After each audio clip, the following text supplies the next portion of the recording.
Everyone, welcome back to legal notes. Hope you all are doing great. So आज की video में हम cover कर रहे हैं POCSO act 2012, the protection of children from sexual offences act 2012।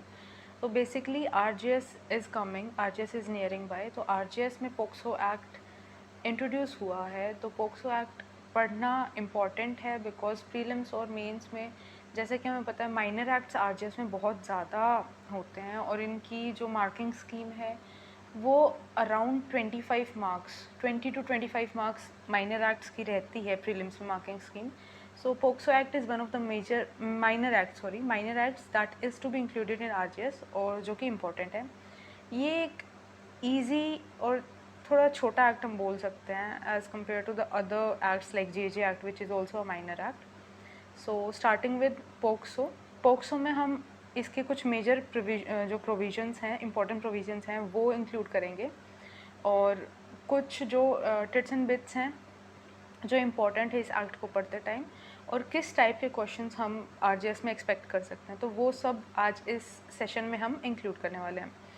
So basically RGS के लिए या पोक्सो एक्ट का यूट्यूब पर कोई भी रैपिड रिवीजन सेशन नहीं था। हाँ, छोटे मोटे जो लेक्चर्स होते हैं, जो पार्ट वाइज लेक्चर थे, वो अवेलेबल थे, लेकिन रैपिड रिवीजन इसका अवेलेबल नहीं था। तो इस वीडियो में हम इस एक्ट का रैपिड रिवीजन करने वाले हैं।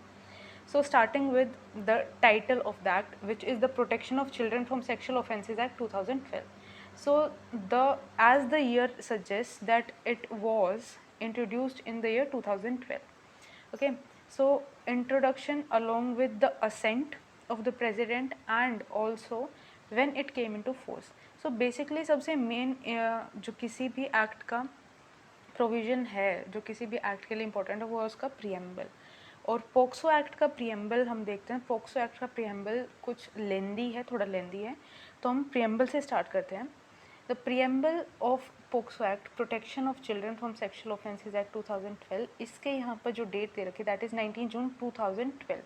19th June 2012 was the date when it got assent, जब प्रेसिडेंट ने इसे असेंट दी थी। तो 19 जून को हमें याद रखना है, 19 जून को प्रेसिडेंट से असेंट मिली थी पोक्सो एक्ट को।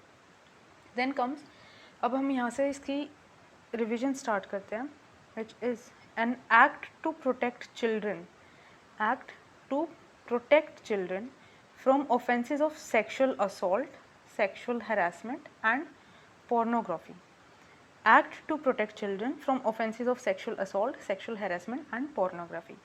And मैं आपसे रिक्वेस्ट करूँगी, प्लीज़ आप अपने बेयर एक्ट्स निकाल के रखिए, और जो जो टर्म्स मैं मेंशन कर रही हूँ उनको हाईलाइट या मार्क कर लीजिए, those are very important. And provide for establishment of special courts for trial, establishment of special courts.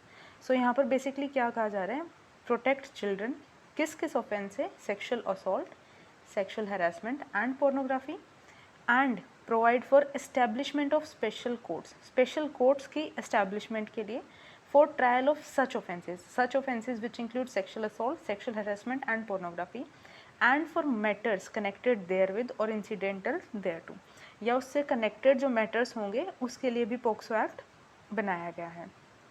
अब यहाँ पर सेकेंड चीज़ जो आती है important, that is clause 3 of article 15 of the constitution empowers the state to make special provisions for children. इससे related question जो आ सकता है, which article of the constitution empowers the state to make special provisions for children? The answer would be clause 3, article 15. Now the next thing that comes is the government of India has acceded on 11th December 1992 to the Convention on the Rights of Child. So Indian government ने 11 दिसंबर 1992 को the rights of child convention को exceed किया था, which was adopted by the general assembly of the United Nations, और इसके चलते ही POCSO act का गठन हुआ है, पोक्सो एक्ट को बनाया गया है। Also I would like to mention that article 39 of the constitution says that it is the duty of the state to secure the tender age of the children, that the age of the children shall not be abused. Okay, so along with article 15 clause 3, we also need to keep in mind article 39 of the constitution. And now also the convention on the rights of the child, this convention was acceded by the Indian government on 11th December 1992. So now from these dates we move further, and whereas it is necessary for proper development of child की proper development के लिए जहाँ पर necessary क्या ज़रूरी है उसकी development के लिए, that his or her right to privacy and confidentiality be protected, कि उसका right to privacy और right to confidentiality जो है वो protect होना चाहिए, and respected and protected by every person by all means and through all stages of judicial process involving the child. ये जो words हैं ये mark कर लीजिए, protected, respected, right to privacy and confidentiality along or through all stages of judicial process involving the child.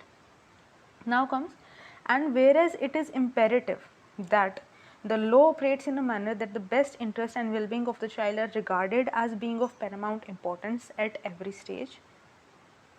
Best interest and well-being of child are regarded as being of paramount importance at every stage. ये line mark कर दीजिए. To ensure the healthy physical, emotional, intellectual and social development of child. किस लिए? Child की healthy physical, emotional और intellectual और social development के लिए ये जो चाइल्ड की वेलबींग है उसका ध्यान रखना बहुत ज़रूरी है. And whereas the state parties to the convention. अब यहाँ जो ये पॉइंट्स दिए गए हैं ये इंपॉर्टेंट हैं, इन्हें भी मार्क कर दीजिए. इंड्यूसमेंट और coercion of a child, exploitative use of children in prostitution or other unlawful sexual practices, exploitative use of children in pornographic performances and materials, and this. So ये जो 3 parts हैं ये क्या कह रहे हैं? ये कह रहे हैं state is required to undertake all measures to prevent, हर तरह के national, bilateral, multilateral हर तरह के measures state required है कि वो ऐसे measures ले जिससे कि it can prevent the inducement or coercion of a child to engage in any unlawful sexual activity. It can prevent the exploitative use of children in prostitution or other unlawful sexual practices. It can prevent exploitative use of children in pornographic performances and materials. State की duty बनती है कि वो ऐसे measures ले जिससे कि वो बच्चों को जो चाइल्ड हैं उन्हें इन 3 चीज़ों से बेसिकली बचा सके. सो ये जितना अब तक हमने पढ़ा है ये है इस एक्ट का प्रियम्बल में हम एक बार फिर से रिवाइज कर लेते हैं. प्रियम्बल में क्या क्या इम्पोर्टेंट है हमारे लिए? प्रियम्बल के लिए इम्पोर्टेंट है protect children from sexual assault, sexual harassment and pornography, provide establishment of special courts and article 15 of the constitution with clause 3 and article 39, 11 December 1992 Convention on the Rights of Child, and for proper development of child his or her right to privacy and confidentiality be protected and respected through all stages of judicial process involving the child. And also the 19 June 2012 when the act got assent from the president. So 19 June 2012 को president से assent मिली थी, और ये जो हमने sexual assault, sexual harassment और ये जो वर्ड्स मार्क किए हैं ये इंपॉर्टेंट है. देन जो इंपॉर्टेंट चीज़ आती है वो है इंड्यूसमेंट और coercion of a child to engage in any unlawful sexual activity, the exploitative use of children in prostitution और other unlawful sexual practices, and the exploitative use of children in pornographic performances and materials. So इन सब के लिए state की duty बनती है to undertake all appropriate measures to prevent these 3 acts against the child. अब हम बेसिक एक्ट जो मेन एक्ट है उससे हम स्टार्ट करते हैं, चैप्टर 1 से हम स्टार्ट करते हैं. इससे पहले हम इंडेक्स एक बार देख लेते हैं. जो बेसिक चीज़ें हैं इस एक्ट की, इस एक्ट में हम देखते हैं क्या क्या है. इस एक्ट में है 9 chapters with 46 sections. Okay, this act contains 9 chapters and 46 sections. तो छोटा सा ये एक्ट है और इसमें भी जो कुछ सेक्शंस हैं वही ज़्यादा इम्पोर्टेंट हैं. वैसे तो छोटा एक्ट है तो हम इसको पूरा कर सकते हैं, बट जो मेन इम्पोर्टेंट सेक्शंस है वो भी हम देखते चलेंगे. तो 9 chapters 46 sections. First chapter talks about the preliminary chapter. First chapter is preliminary, जिसमें हमें first section obviously short title, extend and commencement of the act. Second इसमें डेफिनेशंस हैं. पोक्सो एक्ट में हमें याद रखना है कि डेफिनेशंस हैं सेक्शन 2 में, ना कि इंटरप्रिटेशन से। इंटरप्रिटेशन जो होता है, interpretation can be interpreted but definitions are the absolute meaning given to any word और any term defined in the used in the act. तो डेफिनेशंस और इंटरप्रिटेशन में ये डिफरेंस है, इसलिए इंटरप्रिटेशन और डेफिनेशंस का हमें ध्यान रख के चलना है। पोक्सो एक्ट में डेफिनेशंस दी गई है, ना कि interpretations. Then comes chapter 2. Chapter 2 talks about the sexual offences against the children. All the sexual offences are talked in about chapter 2. तो chapter 2 में वो sexual offences हमें सारे मिल जाते हैं। उसके बाद जो हैं वो प्रोसीजर्स हैं, पनिशमेंट्स हैं, वो सब आगे आती है। पनिशमेंट भी साथ साथ दी गई हैं, तो यहाँ पर सारे एक्ट्स आ जाएंगे जो सेक्शुअल ऑफेंसेस है वो आ जाएंगे। Chapter 3 then comes is again an offence which is using the child for pornographic purposes. Child को पोर्नोग्राफिक पर्पजेज़ के लिए यूज़ करना, और उसकी पनिशमेंट भी फिर इसी में दी गई है। अब उसके बाद आता है अबेटमेंट। तो अबेटमेंट जो हमने आईपीसी में पढ़ा है वही सेम अबेटमेंट है, और अबेटमेंट की पनिशमेंट है, और पनिशमेंट फॉर अटेम्प्ट है। Chapter 4 talks about that. Then comes chapter 5. Chapter 5 में आ जाता है हमारे procedure for reporting of cases. Procedure किसका? केस रिपोर्ट करने का प्रोसीजर। चैप्टर 6 में आता है हमारे पास procedure for recording statement of child. किस चीज़ का प्रोसीजर? स्टेटमेंट रिकॉर्ड करने का प्रोसीजर। चैप्टर 5 है केस रिपोर्ट करने का, और चैप्टर 6 है स्टेटमेंट रिकॉर्ड करने का procedure. Then comes chapter 7. Chapter 7 देता है provisions about special courts. Special courts जैसे कि हमने इसके प्रियम्बल में पढ़ा, that the act is for establishment of special courts for the trial of such cases. तो जो स्पेशल कोर्ट्स यहाँ पर प्रियम्बल में बताए गए हैं एस्टैब्लिश करने के लिए, वो चैप्टर 7 के अंडर एस्टैब्लिश किए जाएंगे। Then comes chapter 8 which is procedure and powers of special courts.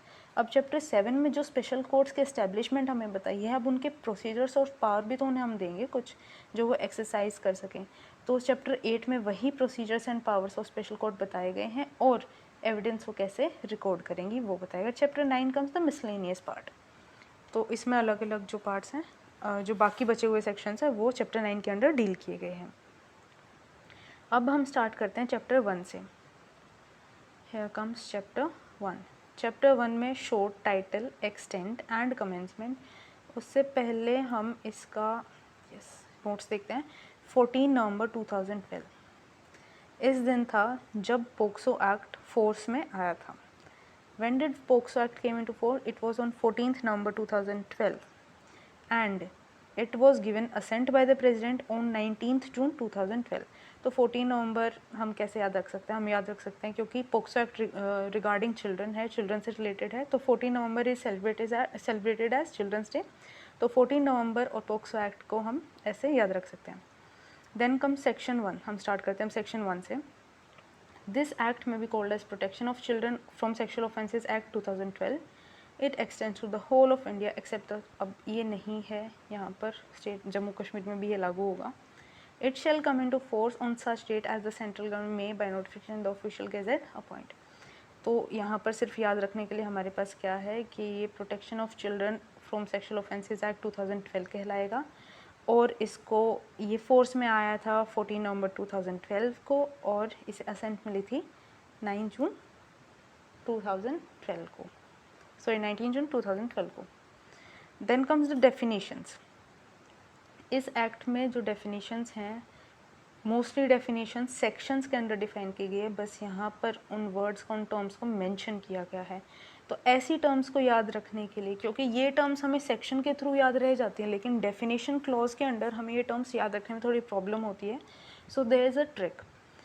अब हम इनको कैसे याद रखें? ABFIJ, ये जो पार्ट है ABFINJ, ये जो 5 टर्म्स हैं ये डिफाइंड हैं सेक्शंस के under along with L and M। L और M को अलग से याद रखना है। ABFIJ टर्म्स जो हैं वो सेक्शन के अंडर डिफाइंड है, L और M भी सेक्शन के अंडर डिफाइंड है, यहाँ पर सिर्फ इनकी टर्म्स मेंशन्ड है। तो A means aggravated penetrative sexual assault, B means aggravated sexual assault, F comes for penetrative sexual assault, and I comes for sexual assault and J comes for sexual harassment। तो इनको हम hierarchy में देखते हैं।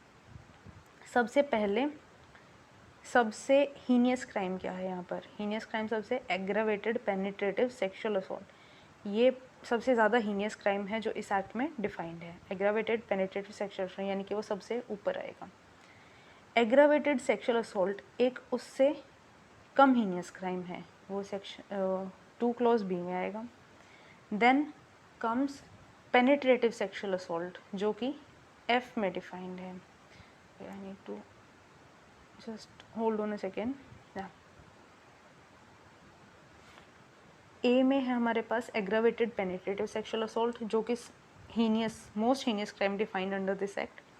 Then comes aggravated sexual assault जो कि hierarchy में उससे नीचे है। बी के बाद हमारे पास आता है एफ जो कि है पेनिट्रेटिव सेक्सुअल असॉल्ट। एफ के बाद हम बात करते हैं आई के बारे में। आई बात करता है सेक्सुअल असॉल्ट की, और फिर आता है जे बात करता है सेक्सुअल हरासमेंट की। तो ये हायरार्की है, ये हायरार्की याद रख लीजिए, ए बी एफ आई जे। और एल और एम जो आते हैं हमारे पास, एल है हमारा स्पेशल कोर्ट्स और एम है हमारे पास स्पेशल पब्लिक प्रोसिक्यूटर। तो ये तो वो हैं जो सेक्शन के अंडर डिफाइंड है, लेकिन टर्म्स सेक्शन 2 में मेंशन की गई है। अब वो चीज़ें देखते हैं जो सेक्शन 2 के अंडर डिफाइंड है और वहीं से हमें एग्ज़ाम में पूछी जाएंगी। तो ए बी हम देख चुके हैं। Then come C. C is armed forces and security forces, armed forces और सिक्योरिटी फोर्सेस। तो यहाँ पे आर्म्ड फोर्सेस और सिक्योरिटी फोर्सेस को डिफाइन किया गया है, which means the armed forces of union, armed forces of the union और सिक्योरिटी फोर्सेस और police. Armed forces means armed forces of the union और सिक्योरिटी फोर्सेस और पुलिस फोर्सेस, ये सब आ जाएंगे आर्म्ड फोर्सेस और सिक्योरिटी फोर्सेस 2 क्लॉज सी के under. Then comes D child. Child means any person below the age of 18 years. तो यहाँ पे एक चीज़ और हमें देखनी है कि जो पर्सन यहाँ यूज़ किया गया है, इसका मतलब है यहाँ पे ना तो किसी बॉय ना किसी गर्ल को यहाँ प्रायोरिटी नहीं दी गई है। And this act is a gender neutral act, इसलिए यहाँ पर पर्सन वर्ड यूज़ किया है, ना कि किसी जेंडर को स्पेसिफाई करके। अब इसके बाद यहाँ पर इस एक्ट में आई गेस नहीं है, इस पीडीएफ में मेंशन नहीं है, लेकिन जो डी ए पार्ट है, डी ए पार्ट हमें बताता है चाइल्ड पोर्नोग्राफी को डिफाइन करता है, वो यहाँ पर मेंशन नहीं है। D is child and D A is child pornography. ठीक है, उसका हम देखते हैं। D A, just hold on a second.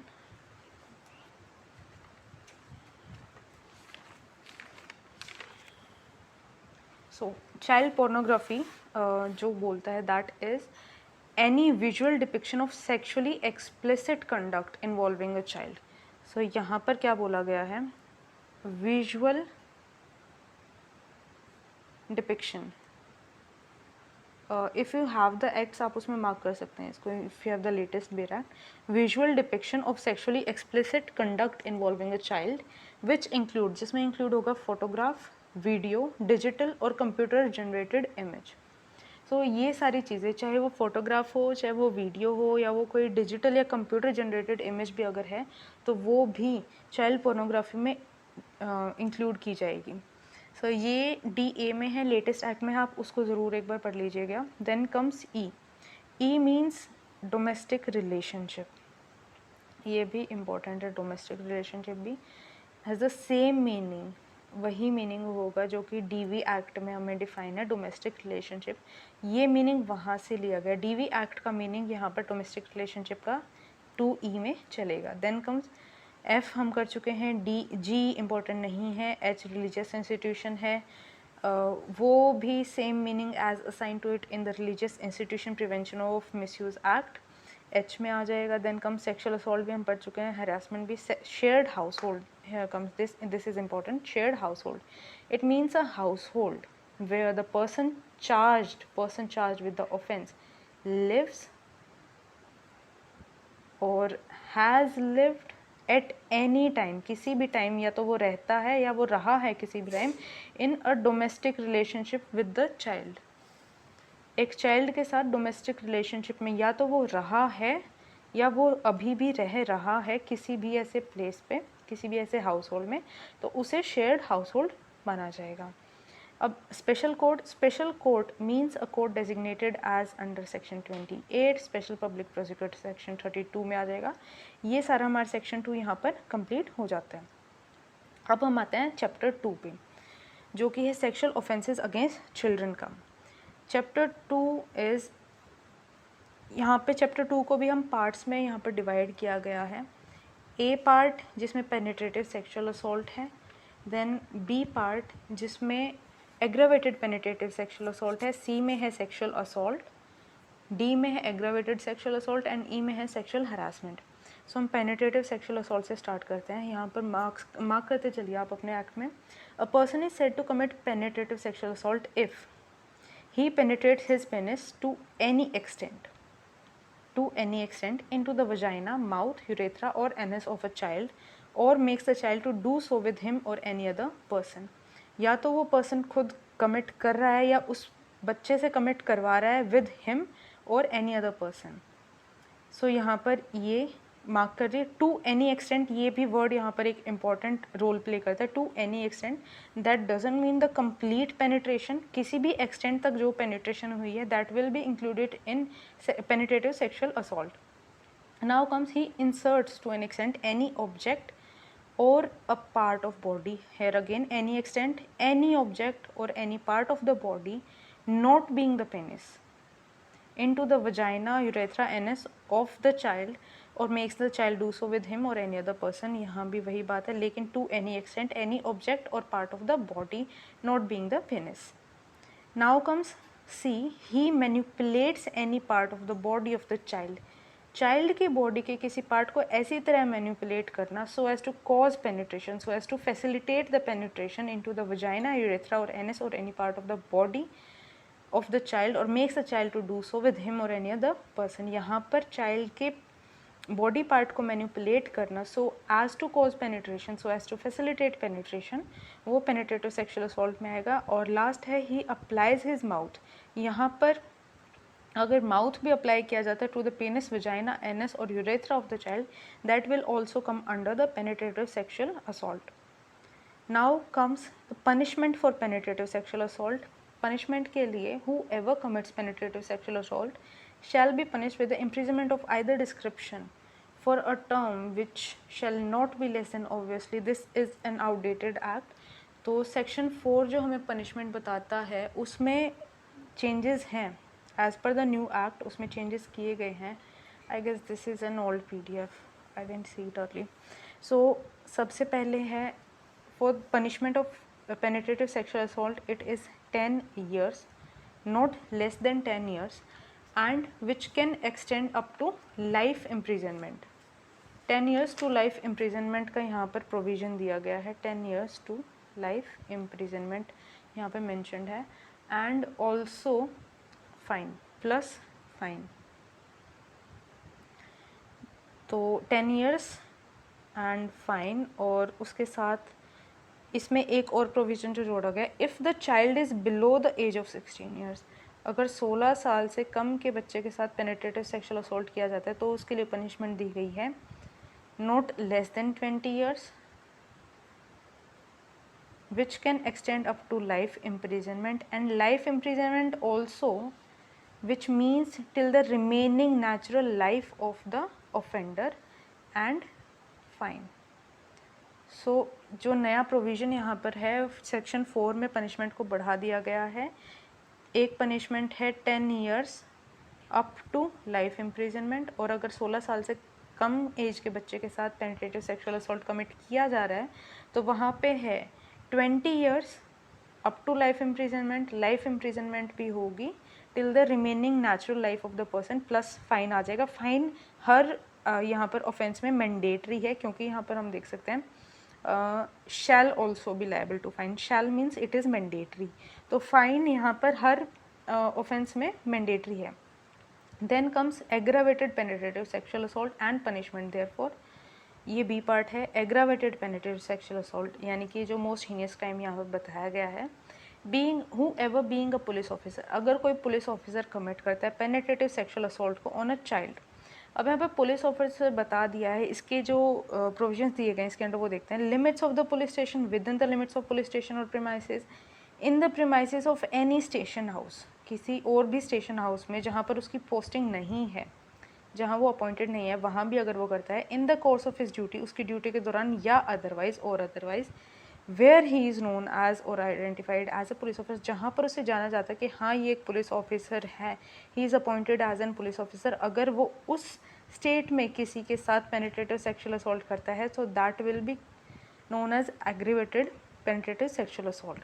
अब पुलिस ऑफिसर के अलावा whoever being a member of armed forces और security forces, अब armed forces और security forces हमने 2C में देखा था, तो armed forces और security forces का भी अगर कोई member जो है penetrative sexual assault commit करता है within the limits of area to which the person is deployed, जहाँ पर उसकी deployment है, in any areas under the command of the forces और armed forces, जहाँ पर कोई भी एरिया अगर किसी कमांड फोर्स या आर्म्ड फोर्स के अंडर आ रहा है, वहाँ भी अगर वो करता है, in course of his duties और अदरवाइज उसकी ड्यूटी के दौरान या वैसे भी, where the person is known और identified as a member of security और आर्म फोर्स, जहाँ पर उसे जाना जाता है कि वो एक सिक्योरिटी फोर्स या आर्म फोर्स का मेंबर है, अगर वहाँ पर भी वो पर्सन उस कैपेसिटी में अगर वो person penetrative sexual assault commit करता है, तो वो एग्रावेटेड पेनिट्रेटिव सेक्शुअल असॉल्ट माना जाएगा।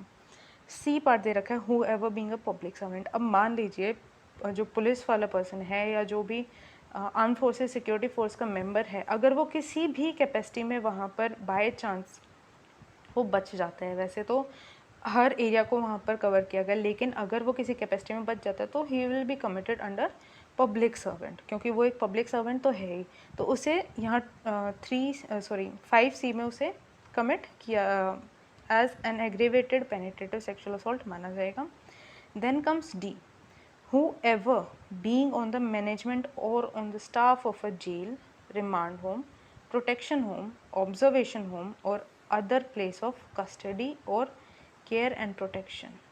ये चीज़ देखिए, मैनेजमेंट और ऑन स्टाफ, मैनेजमेंट या स्टाफ होता है जेल का, रिमांड होम का, प्रोटेक्शन होम का, ऑब्जर्वेशन होम का, या कोई और place of custody and care and protection. यहाँ भी अगर इस कैपेसिटी में कोई पर्सन कोई पेनिट्रेटिव सेक्शुअल असॉल्ट करता है तो वो एग्रावेटेड फॉर्म मानी जाएगी उसकी।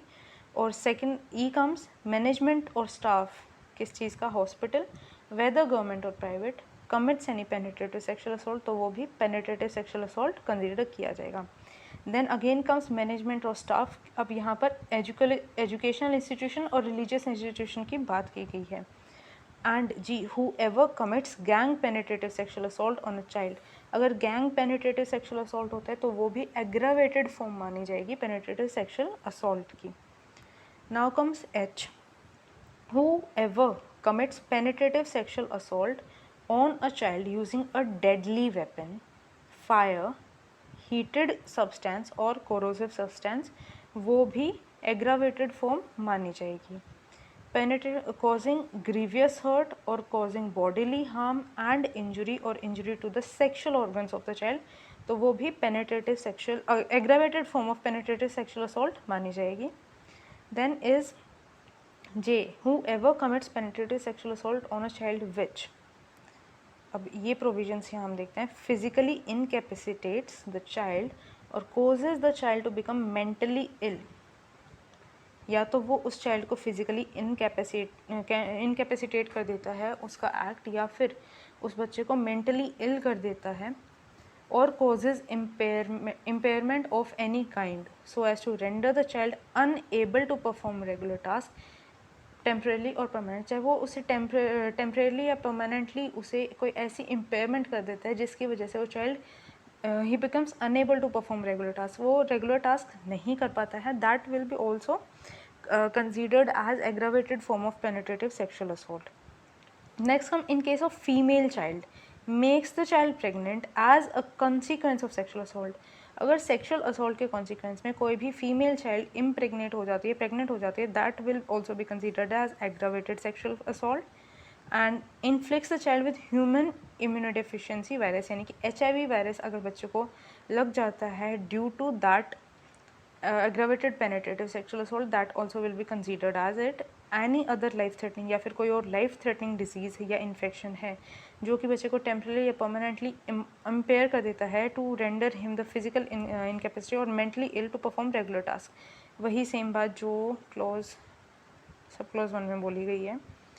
Then comes K whoever taking advantage of a child's mental health. Okay, J हमने कर लिया है, जो बच्चे की मेंटल हेल्थ का फ़ायदा उठाकर या उसकी फिजिकल डिसेबिलिटी का फ़ायदा उठाकर पेनिट्रेटिव सेक्सुअल असॉल्ट करता है, that will also come under aggravated penetrative sexual assault. Whoever commits penetrative assault on child more than once or repeatedly, यहाँ पर more than once और repeatedly दोनों important terms हैं। M में कहता है on child below 12 years।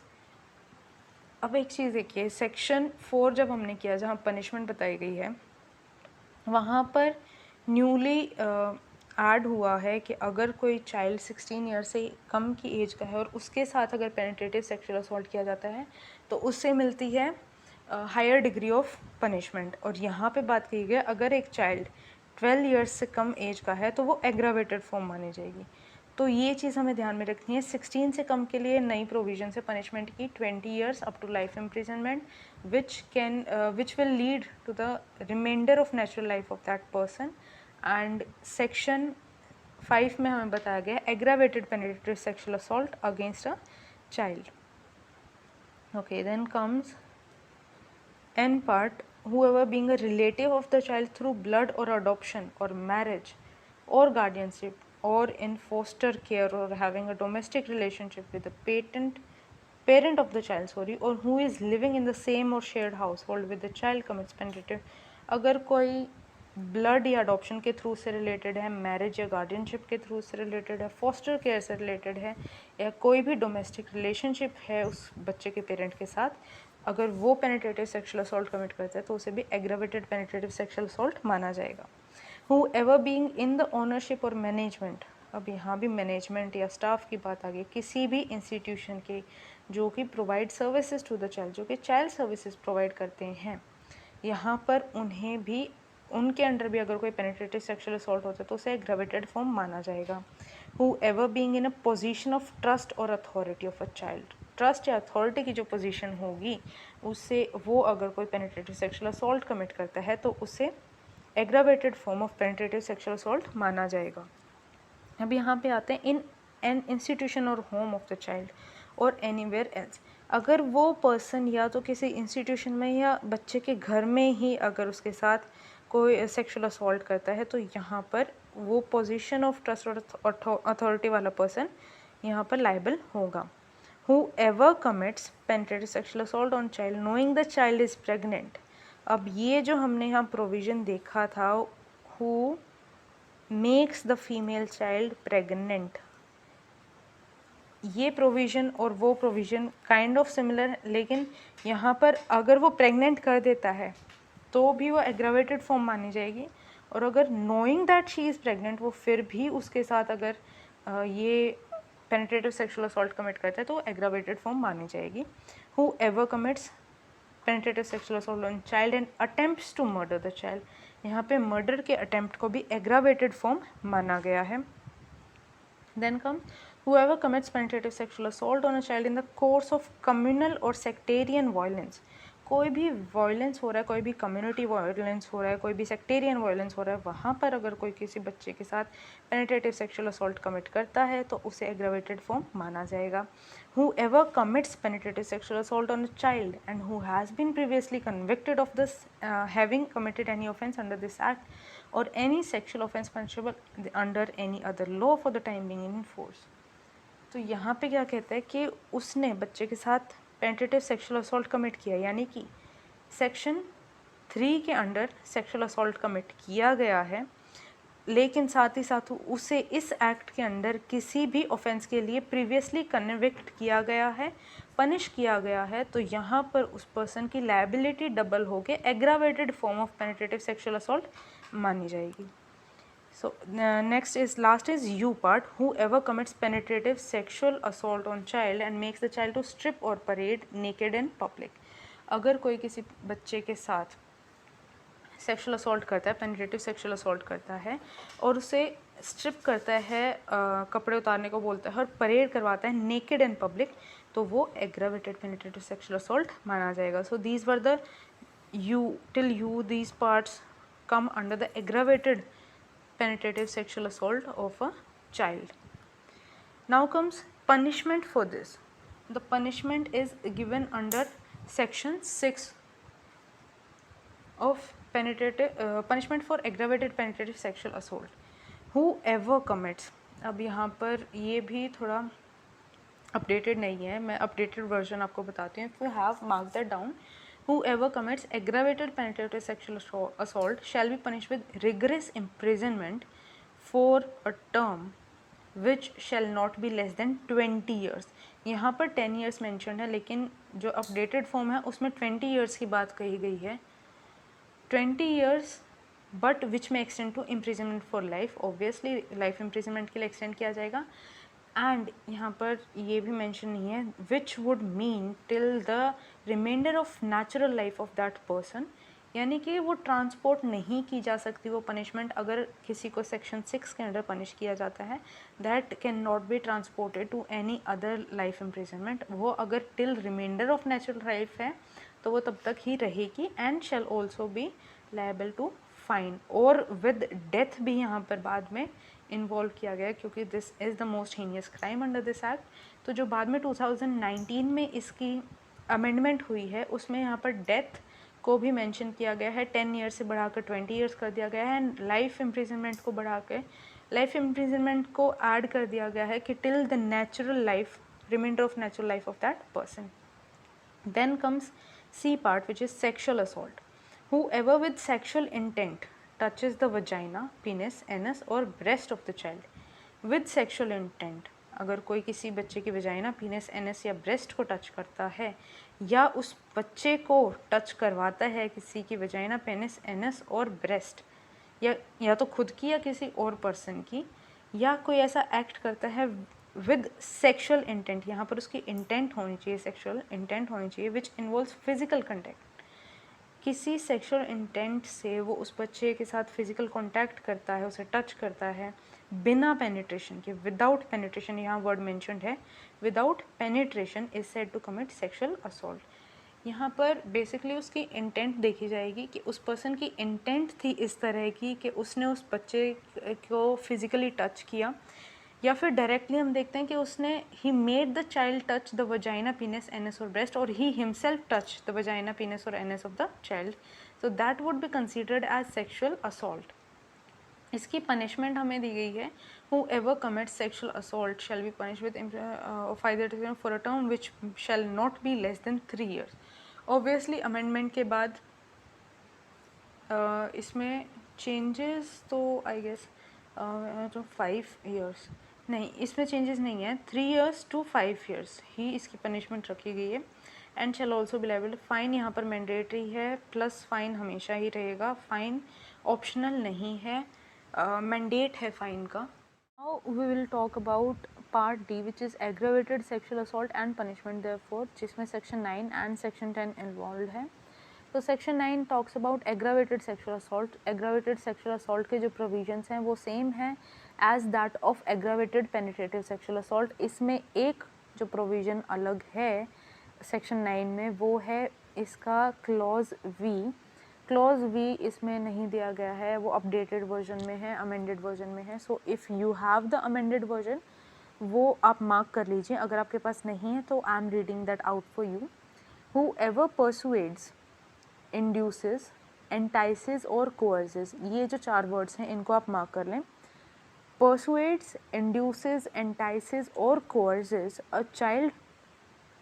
कोई भी पर्सन अगर किसी चाइल्ड को परसुएड करता है, इंड्यूस करता है, एंटाइज करता है, कोर्स करता है टू गेट एडमिनिस्टर्ड, या तो लेने के लिए खुद, एडमिनिस्टर करने के लिए खुद को, और एडमिनिस्टर और डायरेक्ट एनीवन टू एडमिनिस्टर, या फिर किसी और को एडमिनिस्टर करवाने के लिए, या किसी और को कहता है कि वो एडमिनिस्टर करवाए, हेल्प इन गेटिंग एडमिनिस्टर्ड, या फिर हेल्प ले किसी और के एडमिनिस्टर होने में, यानी कि वो चीज़ें लेने में. एनी ड्रग और हार्मोन कोई भी ऐसा ड्रग या हार्मोन, या तो वो किसी बच्चे को वो ड्रग या हार्मोन देता है या किसी और को डायरेक्ट करता है या खुद से उसे एडमिनिस्टर करता है उस बच्चे को, या फिर उस बच्चे को डायरेक्ट करता है कि वो खुद ले, ऐसा कोई भी ड्रग, हार्मोन या chemical substance to a child with the intent, यहाँ भी इंटेंट है, with the intent that such child attains early sexual maturity, कि वो बच्चा जल्दी सेक्सुअली मैच्योर हो जाए।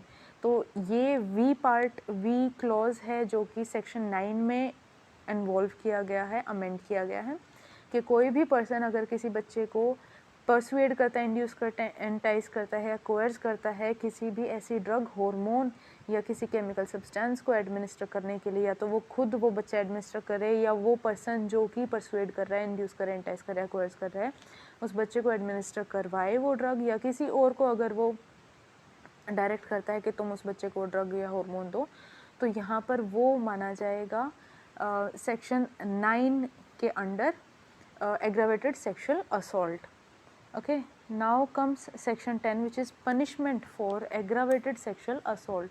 Aggravated sexual assault के लिए जो है punishment दी गई है section 10 में, जो कि कहती है whoever commits aggravated sexual assault shall be punished with imprisonment of either description for a term which shall not be less than 5 years but which may extend to 7 years and shall also be liable to fine.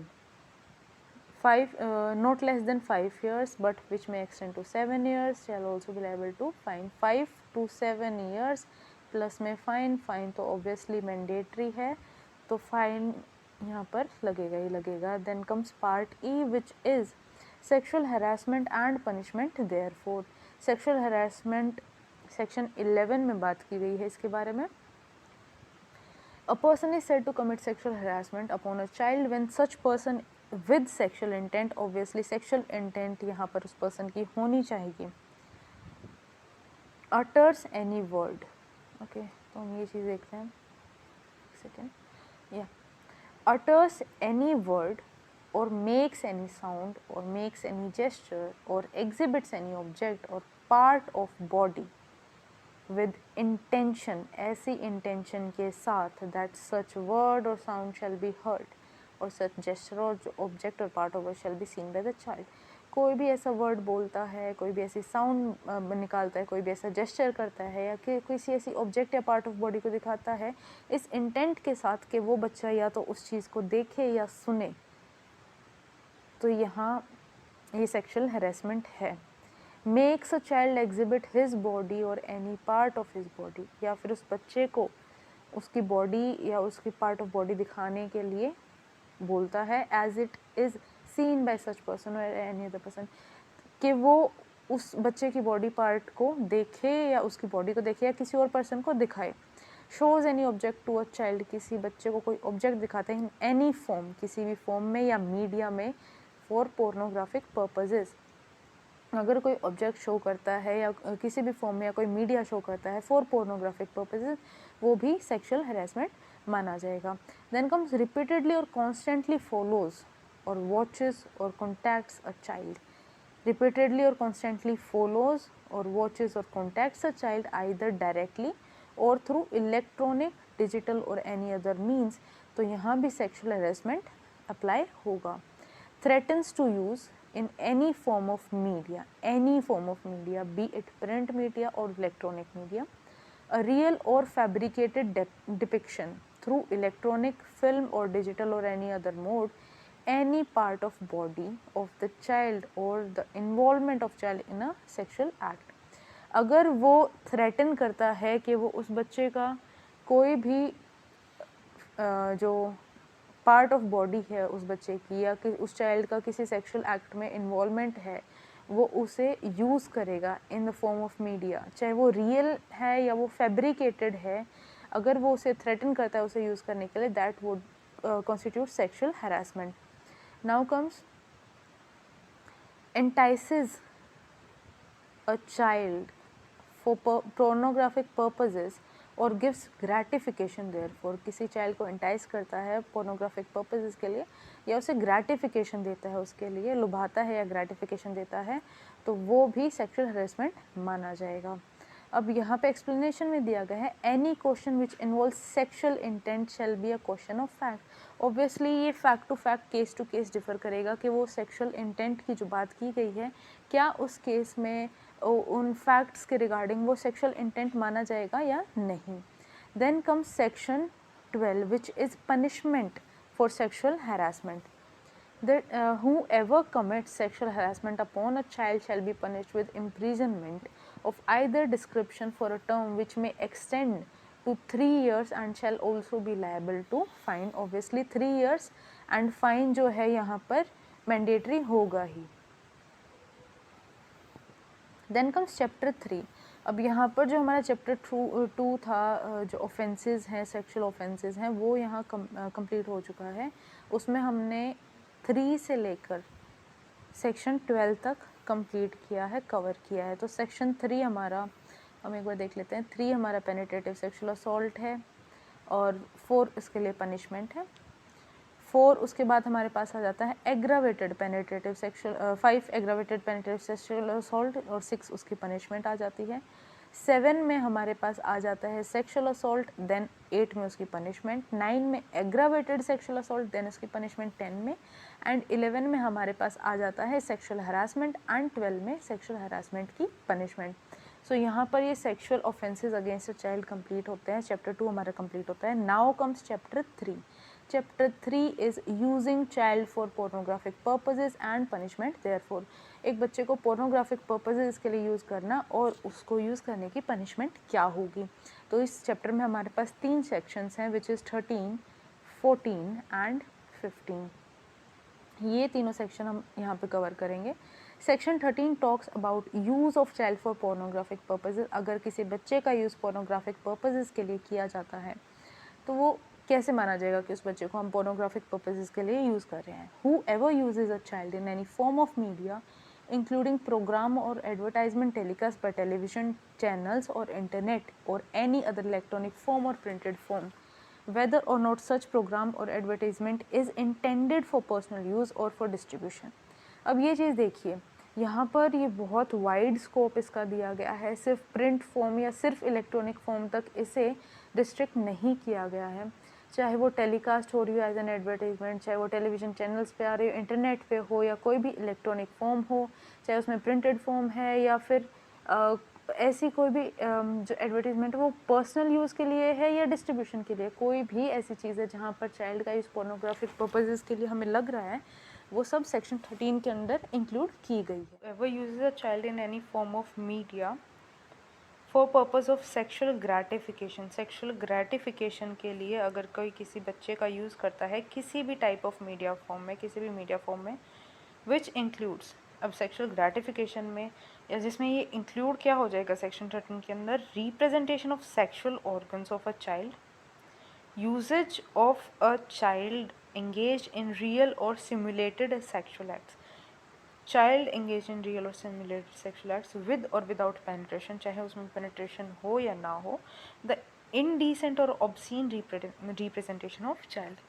3 चीज़ें जो हैं वो include की जाएंगी, that a child is being used और child is used for a pornographic purposes, जिसमें आ जाता है representation of sexual organs of a child, uses of a child engage in real और सिमुलेटेड सेक्शुअल एक्ट्स, चाहे उसमें पेनिट्रेशन इन्वॉल्व हो या ना हो, इनडिसेंट या obscene representation of child, child को गलत तरीके से, गलत इंटेंट के साथ दिखाया गया है, रिप्रेजेंट किया गया है, that person whoever does that this type of act shall be guilty of offense of using a child for pornographic purposes। अब इस सेक्शन की जो है हमारे पास एक्सप्लेनेशन है। For the purpose of this section, the expression use a child shall include involving a child through any medium। use a child यानी कि कैसे यूज़ किया गया उसका, वो किसी भी मीडियम के थ्रू यूज़ हो सकता है, लाइक प्रिंट, इलेक्ट्रॉनिक, कंप्यूटर और any other technology for preparation, production, offering, transmitting, publishing, facilitation and distribution of pornographic material। अब सिर्फ ये नहीं है कि उसके डिस्ट्रीब्यूशन के लिए हम अलग अलग वेज, अलग अलग फॉर्म ऑफ मीडिया यूज़ करें, लेकिन अगर उसको प्रिपरेशन के लिए, उसकी प्रोडक्शन के लिए, उसकी offering, transmitting, publishing, facilitate, distribution, किसी भी एक्ट के लिए, किसी भी उसके प्रोसीजर के लिए अगर किसी भी टाइप की मीडिया का यूज़ किया गया है तो वो use of child for pornographic purposes उसके ऊपर ये सेक्शन 13 लागू होगा। किसी भी टाइप का मीडिया फॉर्म यूज़ किया गया है सिर्फ डिपिक्शन के लिए, सिर्फ शोइंग के लिए या किसी सिर्फ डिस्ट्रीब्यूशन के लिए नहीं, चाहे उसे बनाने के लिए, उसे ट्रांसमिट करने के लिए, प्रोड्यूस करने के लिए, पब्लिश करने के लिए, किसी भी तरह के लिए कोई भी फॉर्म ऑफ मीडिया अगर यूज़ हुआ है तो वो सेक्शन 13 के एम्बिट के अंडर आ जाएगा। देन कम सेक्शन 14, पनिशमेंट क्या है। अब एक चाइल्ड को पोर्नोग्राफिक पर्पजेज़ के लिए यूज़ करने के लिए उसकी पनिशमेंट क्या प्रोवाइड की गई है इस एक्ट में। Section 14 says, whoever uses a child or children for pornographic purposes shall be punished with imprisonment of either description, which may extend to 5 years and shall also be liable to fine. 5 years यहाँ पर एक change है जो amended act है, मे extend to की जगह यहाँ पर विच shell not be less than 5 years आएगा। एंड फाइन यहाँ पर 5 साल से कम की नहीं, एक्सटेंड नहीं, यहाँ पर ये एक लोअर फॉर्म ऑफ पनिशमेंट दी गई है, एक्सटेंड नहीं आएगा, यहाँ आएगा मे शेल नॉट बी, मे नहीं shell not be less than 5 years, यानी कि 5 साल से कम की पनिशमेंट नहीं होनी चाहिए। Shall also be liable to fine, plus में फाइन तो होगा ही होगा। And in the event of second और सब्सिक्वेंट कन्विक्शन, अगर सेकेंड या सब्सिक्वेंट कन्विक्शन है with the imprisonment of either description for a term which may extend to, यहाँ भी may extend to नहीं आएगा, which shall not be less than 7 years and also be liable to fine। अगर first conviction है तो उसके लिए 5 साल या उससे ज़्यादा की पनिशमेंट प्लस में फ़ाइन, और अगर सब्सिक्वेंट कन्विक्शन है तो उसके लिए 7 साल या उससे ज़्यादा की पनिशमेंट प्लस में फ़ाइन आ जाएगी। यहाँ पे ये अमेंडेड एक्ट आपको एक बार देखना पड़ेगा क्योंकि यहाँ पर मे एक्सटेंड टू नहीं आएगा, यहाँ पर आएगा shall not be less than. Then comes 2 which is if the person using the child for pornographic purposes commits an offense referred to in section 3 by directly if the child using, so in the newly amended act 2, 3, 4 और 5 को एक ही sub section में involve कर दिया गया है। इसका basic सा मतलब क्या निकलता है कि अगर कोई person along with using the child for pornographic purposes, उसे यूज़ करने के साथ साथ सेक्शन 3, सेक्शन 5, सेक्शन 7 या सेक्शन 9 के अंडर दिए गए किसी भी एक्ट को कमिट कर देता है। चाइल्ड को पोर्नोग्राफिक पर्पस के लिए यूज़ करने के साथ साथ वो सेक्शन 3, सेक्शन 5, सेक्शन 7 या सेक्शन 9 के अंडर दिए गए ऑफेंस को कमिट कर देता है तो उसको पनिशमेंट दी जाएगी। सेक्शन 3 के लिए पनिशमेंट दी जाएगी अंडर सेक्शन 4, सेक्शन 5 के लिए अंडर सेक्शन 6, सेक्शन 7 के लिए अंडर सेक्शन 8, सेक्शन 9 के लिए under section 10, along with the punishment given in subsection 1 of this section। इस पनिशमेंट के साथ साथ अगर कोई सेक्शन 3, 5, 7 या 9 के अंडर पनिशमेंट कोई ऑफेंस करता है तो उसे उन सेक्शंस की पनिशमेंट के साथ भी नवाजा जाएगा। ओबियसली उसे वो पनिशमेंट भी दी जाएंगी इस सब सेक्शन 1 की पनिशमेंट के साथ साथ, यानी कि 5 साल की जो इम्प्रिजनमेंट और फाइन तो है ही, साथ में अगर उसने मान लीजिए पेनिट्रेटिव सेक्सुअल असॉल्ट किया है तो सेक्शन 4 के अंडर भी उसे एक एक्स्ट्रा पनिशमेंट दी जाएगी। Now come section 15। Section 15 is punishment for storage of pornographic purpose material involving child.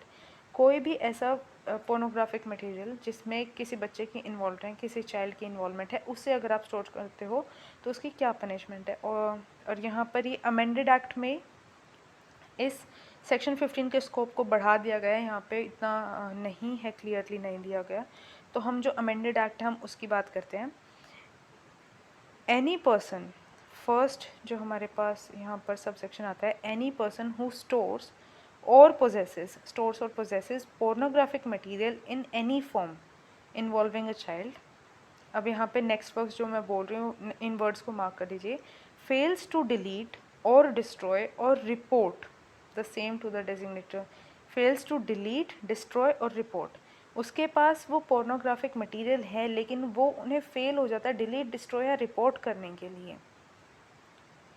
With an intention to share और ट्रांसमिट चाइल्ड पोर्नोग्राफी, और वो किस लिए डिलीट, डिस्ट्रॉय या रिपोर्ट नहीं करता, क्योंकि उसकी इंटेंशन थी कि उस चाइल्ड पोर्नोग्राफी को वो शेयर करे या ट्रांसमिट करे। तो उसे उस कंडीशन में 5,000 rupees fine, which is shell not be less then 5,000, 5,000 से कम का फाइन नहीं होगा। And in the event of subsequent offence, subsequent conviction अगर होती है तो उसे वहाँ पर 10,000 रुपीज़ का फाइन लगाया जाएगा। सेकेंड जो इसका सब क्लोज आता है उसमें बोला गया एनी पर्सन हु स्टोर्स और possesses pornographic material in any form involving a child for transmitting और प्रोपगेटिंग और डिस्प्लेइंग और डिस्ट्रीब्यूटिंग। यहाँ पर ये 4 वर्ड्स हैं, प्रोपगेटिंग, ट्रांसमिटिंग, डिस्प्लेइंग और distributing.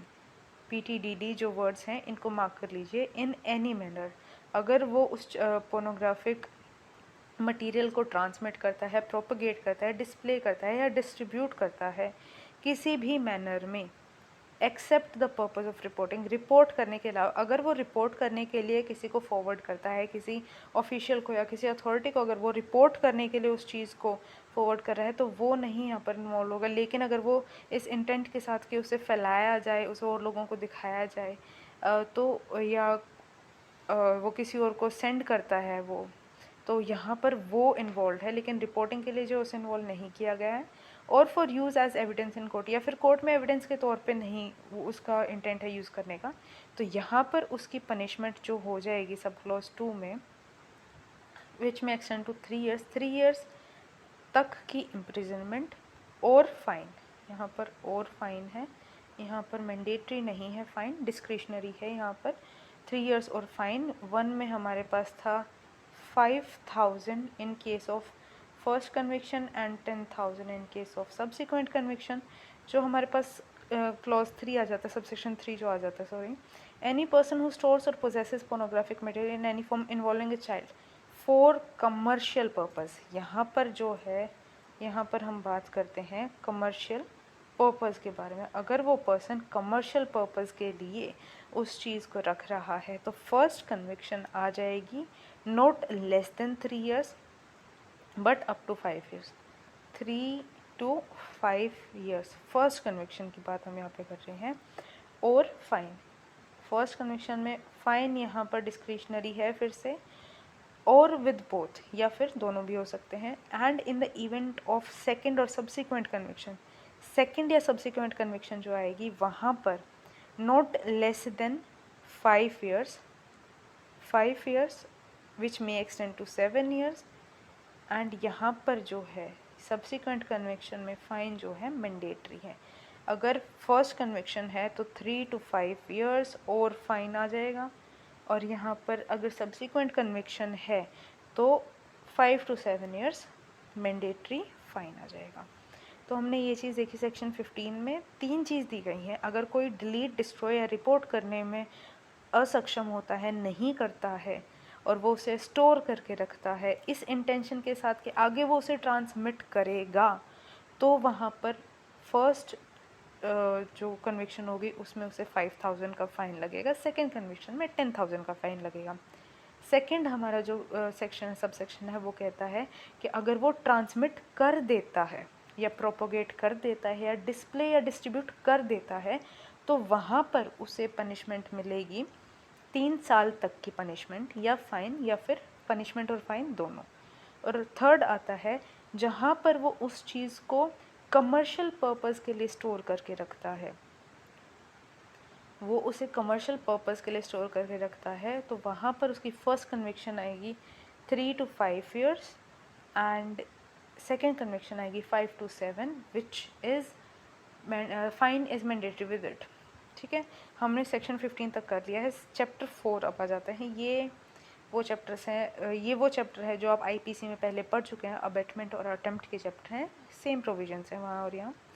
Chapter 4 abetment of and attempt to commit an offence. तो abetment of an offence, a person abets an offence who instigates any person to do that offence, किसी person को instigate करता है वो offence करने के लिए.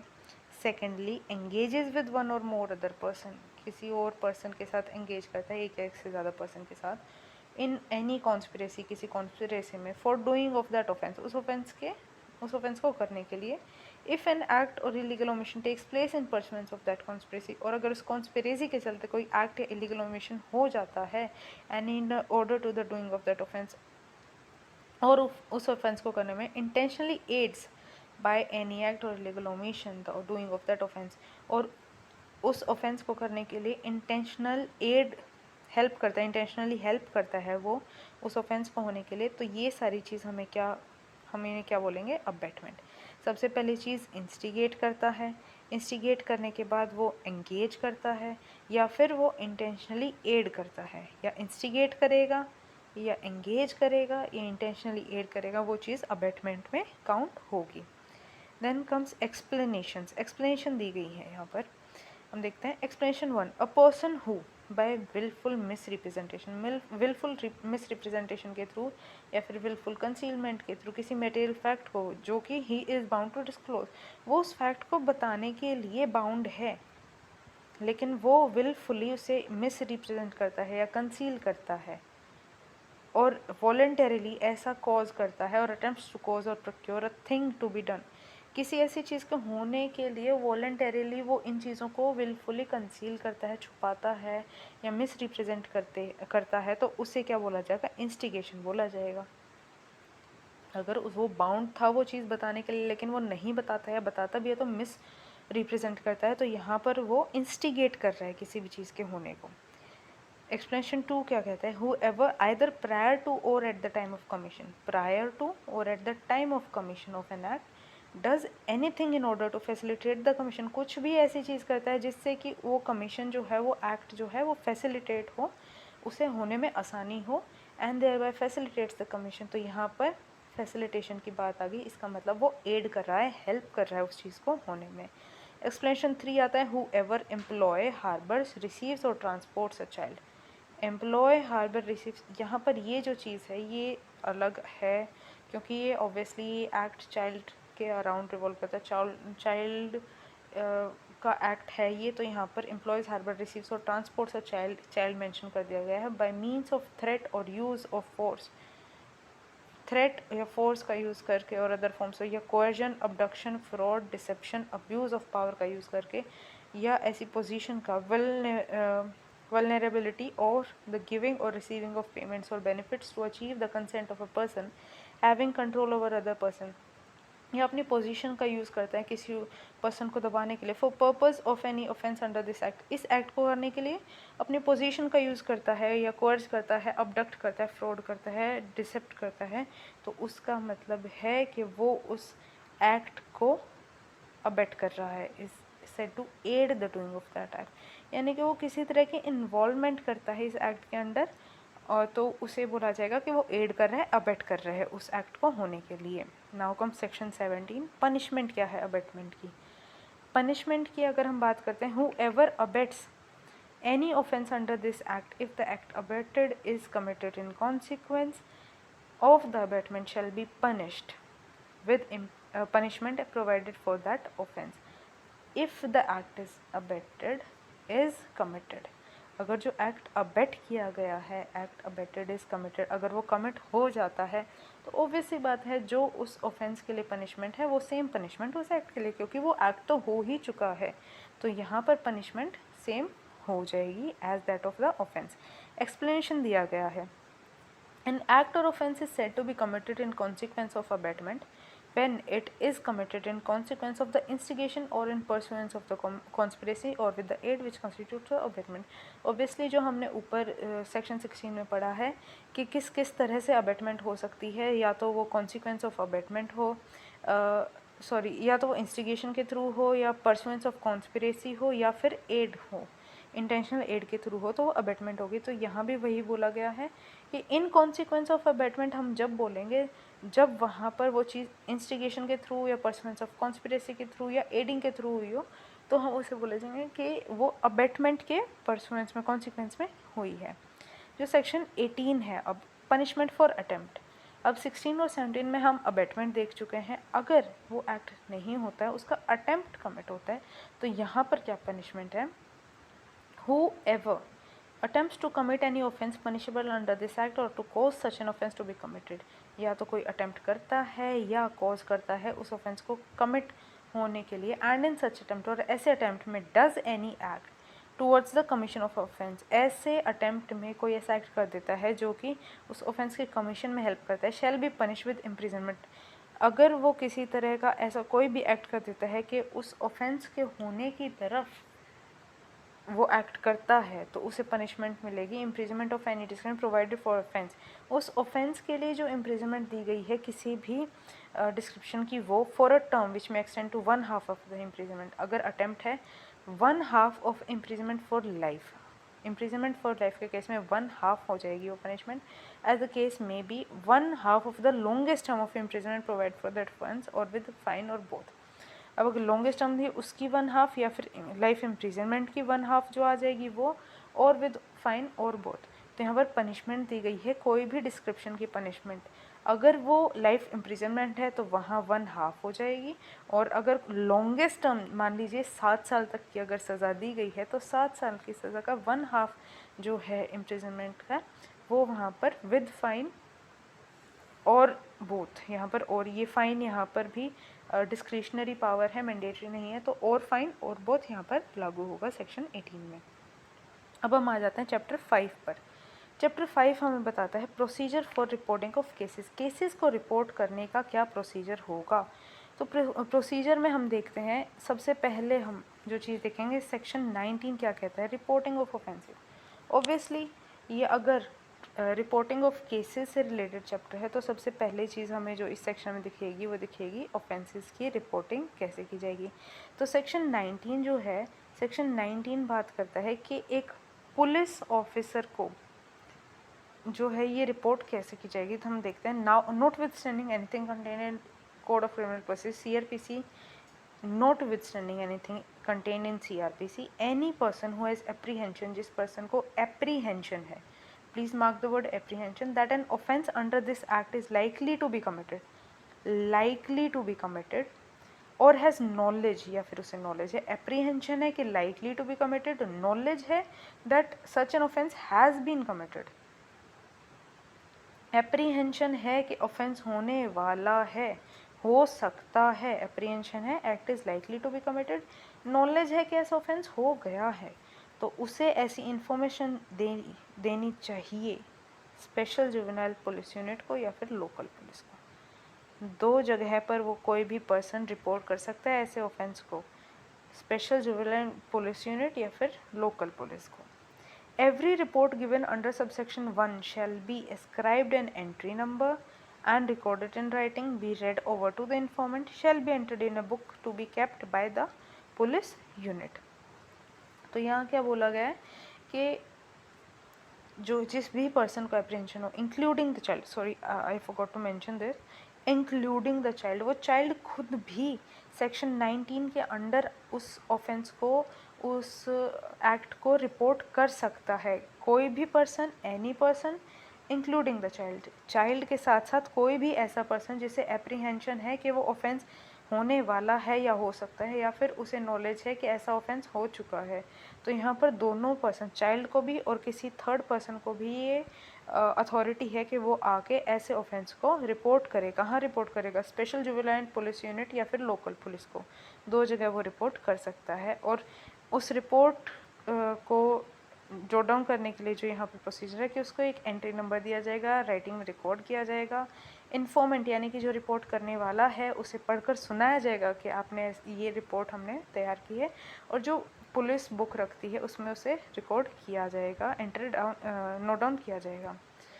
Now comes this subsection 3 where the report under subsection 1 is given by child. जहाँ पर सबसेक्शन 1 के अंडर चाइल्ड ने अगर रिपोर्ट की है तो उसको shall be recorded in the subsection 2 in a simple language, एक simple language में रिकॉर्ड किया जाएगा, so that the child understand contents being recorded। क्योंकि जैसे हमने बात की यहाँ पर सबसेक्शन 1 जो 2 है सबसेक्शन 2 में बोला गया है कि it will be read over to the informant, बताने वाले को वो बोलकर बताई जाएगी कि ये रिपोर्ट है। तो अगर किसी बच्चे ने कोई रिपोर्ट की है तो उसे सिंपल लैंग्वेज में नोट डाउन किया जाएगा ताकि उस बच्चे को समझ में आए कि क्या रिपोर्ट में लिखा है। In case contents are being recorded in the language not understood by the child, अगर ऐसी लैंग्वेज में कंटेंट्स रिकॉर्ड किए गए हैं जो कि बच्चे को समझ नहीं आ रहे, और wherever it is deem necessary, जहाँ भी ज़रूरत लगती है, और ट्रांसलेटर और एन इंटरप्रेटर, एक ट्रांसलेटर या इंटरप्रेटर की ज़रूरत होती है, वहाँ पर उन्हें बुलाया जाएगा ताकि वो बच्चे को अच्छी तरह उस रिपोर्ट को समझने में हेल्प कर सकें। Where the special juvenile police unit or local police is satisfied that the child against whom an offence has been committed, जहाँ पर SJPU या फिर लोकल पुलिस सेटिस्फाइड है कि चाइल्ड जिसके अगेंस्ट ये ऑफेंस कमिट हुआ है उसे केयर और प्रोटेक्शन की ज़रूरत है, तो it shall after recording the reasons in writing में रिकॉर्ड करने के बाद वो ऐसी इमीडिएट अरेंजमेंट करेंगी ताकि उस बच्चे को केयर एंड प्रोटेक्शन दी जा सके, और उस बच्चे को शेल्टर होम में या नियरेस्ट हॉस्पिटल में with in 24 hours of the report, 24 घंटे के अंदर अंदर उस बच्चे को केयर और प्रोटेक्शन प्रोवाइड करवाई जाएगी। Now come subsection 6, the special juvenile police unit SJPU और local police shall without unnecessary delay, बिना किसी अननेसेसरी डिले के, but within a period of 24 hours, 24 घंटे के अंदर अंदर report the matter to the child welfare committee, यहाँ पर चाइल्ड वेलफेयर कमेटी को ये मैटर रिपोर्ट किया जाएगा, एंड द स्पेशल कोर्ट, और साथ ही साथ स्पेशल कोर्ट, या फिर अगर कोई स्पेशल कोर्ट नहीं है तो ये मामला कहाँ जाएगा, कोर्ट ऑफ सेशन को जाएगा, इंक्लूडिंग नीड और the child for care and protection and steps taken in this regard. और ये सारी बातें चाइल्ड वेलफेयर कमेटी और स्पेशल कोर्ट, या फिर स्पेशल कोर्ट ना होने के हो तो वहाँ पर कोर्ट ऑफ सेशन को ये चीज़ें बताई जाएंगी, रिपोर्ट की जाएंगी। नो पर्सन शेल इनकर एनी लायबिलिटी वेदर सिविल और criminal for giving the information good faith for purpose of subsection 1, अगर कोई पर्सन गुड फेथ में कोई इन्फॉर्मेशन देता है तो उसके ऊपर कोई सिविल या क्रिमिनल लायबिलिटी नहीं लगेगी अगर वो इन्फॉर्मेशन जो है गलत साबित हो जाती है, गलत निकल आती है। Now come section 20। सेक्शन 20 क्या कहता है, obligation of media, studio and photographic facilities to report cases. Media, studio और फोटोग्राफिक फैसिलिटीज़ की क्या ऑब्लिगेशन है केसेस को रिपोर्ट करने के लिए। एनी पर्सनल ऑफ मीडिया और होटल और लॉज और hospital, media, hotel, lodge, hospital, club, studio और photographic facilities by whatever name called, जो भी नाम हो उनका, irrespective of the number of persons employed therein, ये ज़रूरी नहीं है कि कितने पर्सनस वहाँ काम कर रहे हैं, चाहे वो कोई सिंगल ओनर हो किसी फोटोग्राफिक फैसिलिटी या स्टूडियो का, या फिर चाहे वो 10 पर्सन हो वहाँ पर जो एम्प्लॉयड हैं। शैल on coming across any material और ऑब्जेक्ट, कोई भी ऐसा मटेरियल ऑब्जेक्ट उन्हें मिलता है which is sexually exploitative of the child, including pornographic, sexually related or making obscene representation of child or children through the use of any medium, shall provide such information to the SJPU or to the local police as the case may be।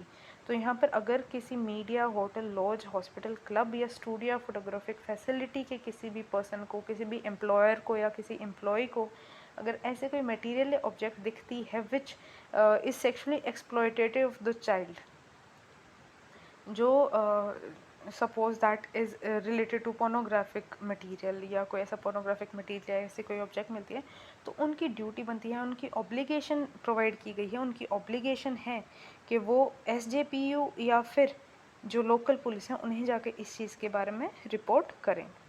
Section 21 कहते हैं punishment for failure to report और record a case, अगर कोई case को report या record नहीं कर पाता है, अंडर रिपोर्ट और रिकॉर्ड की हमने बात की है सेक्शन 19 में, और रिकॉर्ड सेक्शन 20 में भी अगर मीडिया की ऑब्लिगेशन हमने दिया तो ये भी रिपोर्ट करने के लिए है।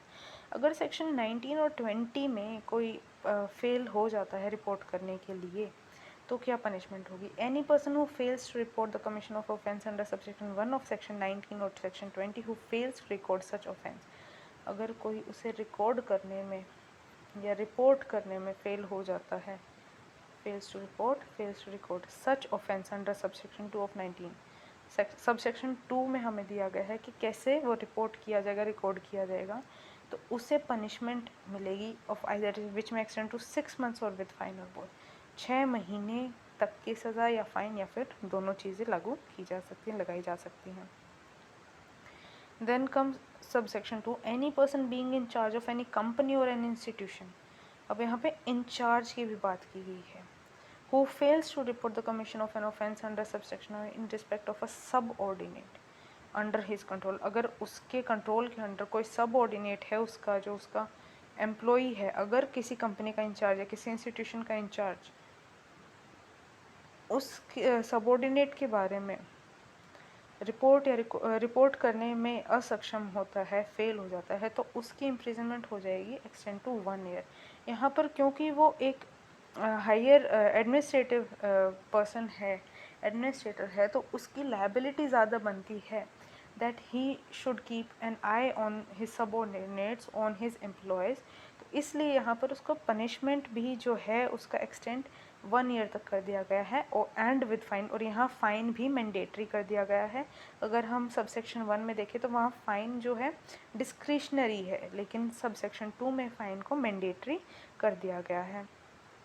और यहाँ पर ये चीज़ देखिए, सबसेक्शन 3 क्या कहता है, provision of subsection 1 shall not apply to a child under this act. अगर कोई चाइल्ड खुद के साथ हुए या किसी और चाइल्ड के साथ हुए एक्ट को नहीं बता पाता है, वो फेल हो जाता है रिपोर्ट करने में, तो यहाँ पर चाइल्ड के ऊपर कोई पनिशमेंट या लायबिलिटी नहीं दी गई है under this section. Now comes 22, section 22, punishment for false complaint और फॉल्स इन्फॉर्मेशन. हमने जो है सेक्शन आई गेस 19 में हमने देखा, या सेक्शन 19 में हमने देखा कि अगर कोई गुड फेथ में इंफॉर्मेशन देता है तो उसके ऊपर कोई लायबिलिटी नहीं होगी. लेकिन अगर कोई सेक्शन 22 के अंडर फॉल्स कंप्लेंट या फॉल्स इन्फॉर्मेशन देता है तो उसको पनिशमेंट तो दी गई है.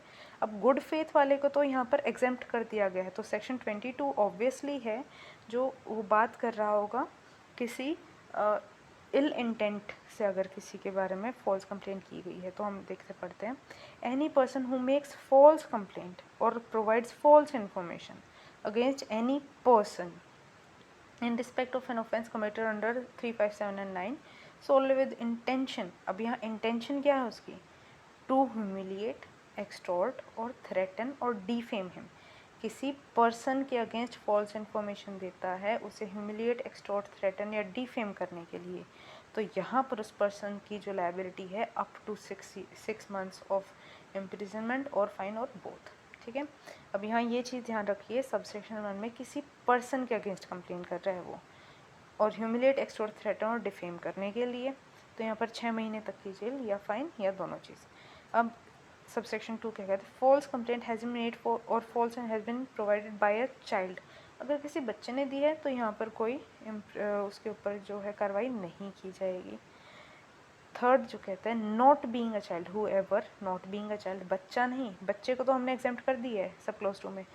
सब क्लॉज 3 में बच्चा नहीं, कोई भी और पर्सन बच्चे के अलावा मेक्स अ फॉल्स कंप्लेंट और provides false information against a child.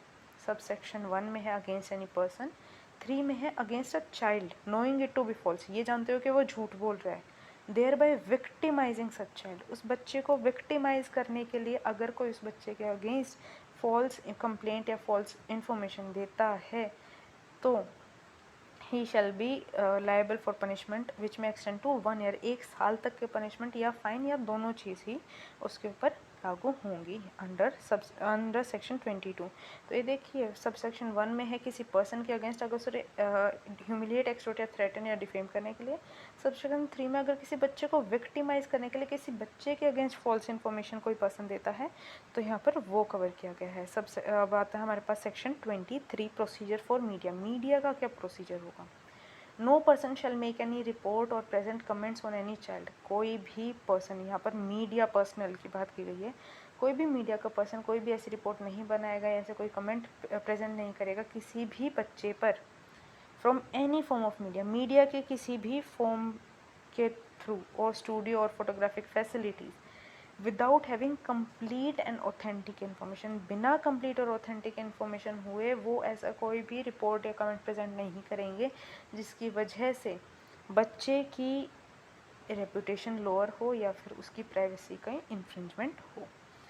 अब आता है subsection 2, no reports in any media shall disclose, कोई भी रिपोर्ट मीडिया में ऐसी नहीं होंगी जो कि डिस्क्लोज करे बच्चे की आइडेंटिटी में name, address, photograph, family details, school, neighbourhood या कोई भी ऐसे पर्टिकुलर जिसकी वजह से उसकी आइडेंटिटी डिस्क्लोज हो सके, मीडिया रिपोर्ट्स में वो चीज़ें नहीं बताई जाएंगी, विच ऑब्वियसली हमारी मीडिया नहीं मानती है और वो सारी चीज़ें बाहर आ ही जाती हैं थ्रू मीडिया और बच्चे की रेपुटेशन पे इससे बहुत ज़्यादा असर पड़ता है। जैसे कि अगर हम एग्जांपल लेते हैं जो प्रद्युमन केस हुआ था गुड़गांव में, that was a very high case, high profile case जो इस चीज़ में बहुत ज़्यादा हुआ था और उस बच्चे की फैमिली और स्कूल का नाम भी बहुत ज़्यादा उछला था इस चीज़ में, जो कि मीडिया की लायबिलिटी बनती है कि एज़ पर लॉ उन्हें नहीं बताना चाहिए, लेकिन फिर भी वो इस चीज़ को बहुत ज़्यादा बाहर लेकर आते हैं।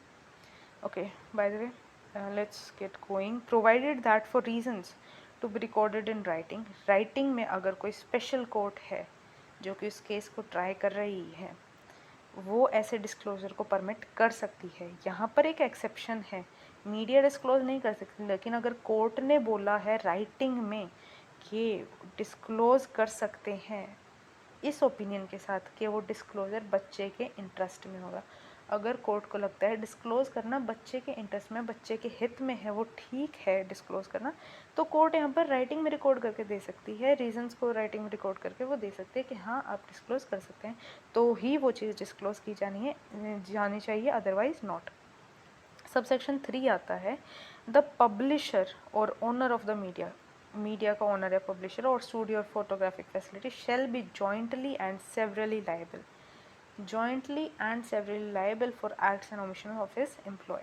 अब ऑब्वियसली जो ओनर या पब्लिशर है मीडिया हाउस का वो तो आके न्यूज़ रिपोर्टिंग करेगा नहीं, न्यूज़ रिपोर्टर्स जो हैं वो उस बच्चे की जो आइडेंटिटी है वो डिस्क्लोज करते हैं, तो यहाँ पर लायबिलिटी जो है वो सिर्फ न्यूज़ रिपोर्टर पर ही नहीं, उस मीडिया हाउस के पब्लिशर, उस मीडिया हाउस के ओनर के ऊपर भी डाली गई है, क्योंकि एक एम्प्लॉयर जो है अपने एम्प्लॉय की जो भी एक्ट्स होते हैं उनके लिए जॉइंटली और सेवरली लायबल होता है, जैसे कि एक प्रिंसिपल अपने एजेंट के लिए होता है। सो वही यही चीज़ उठाकर यहाँ रख दी गई है कि पब्लिशर और ओनर की लायबिलिटी बनेगी ही बनेगी।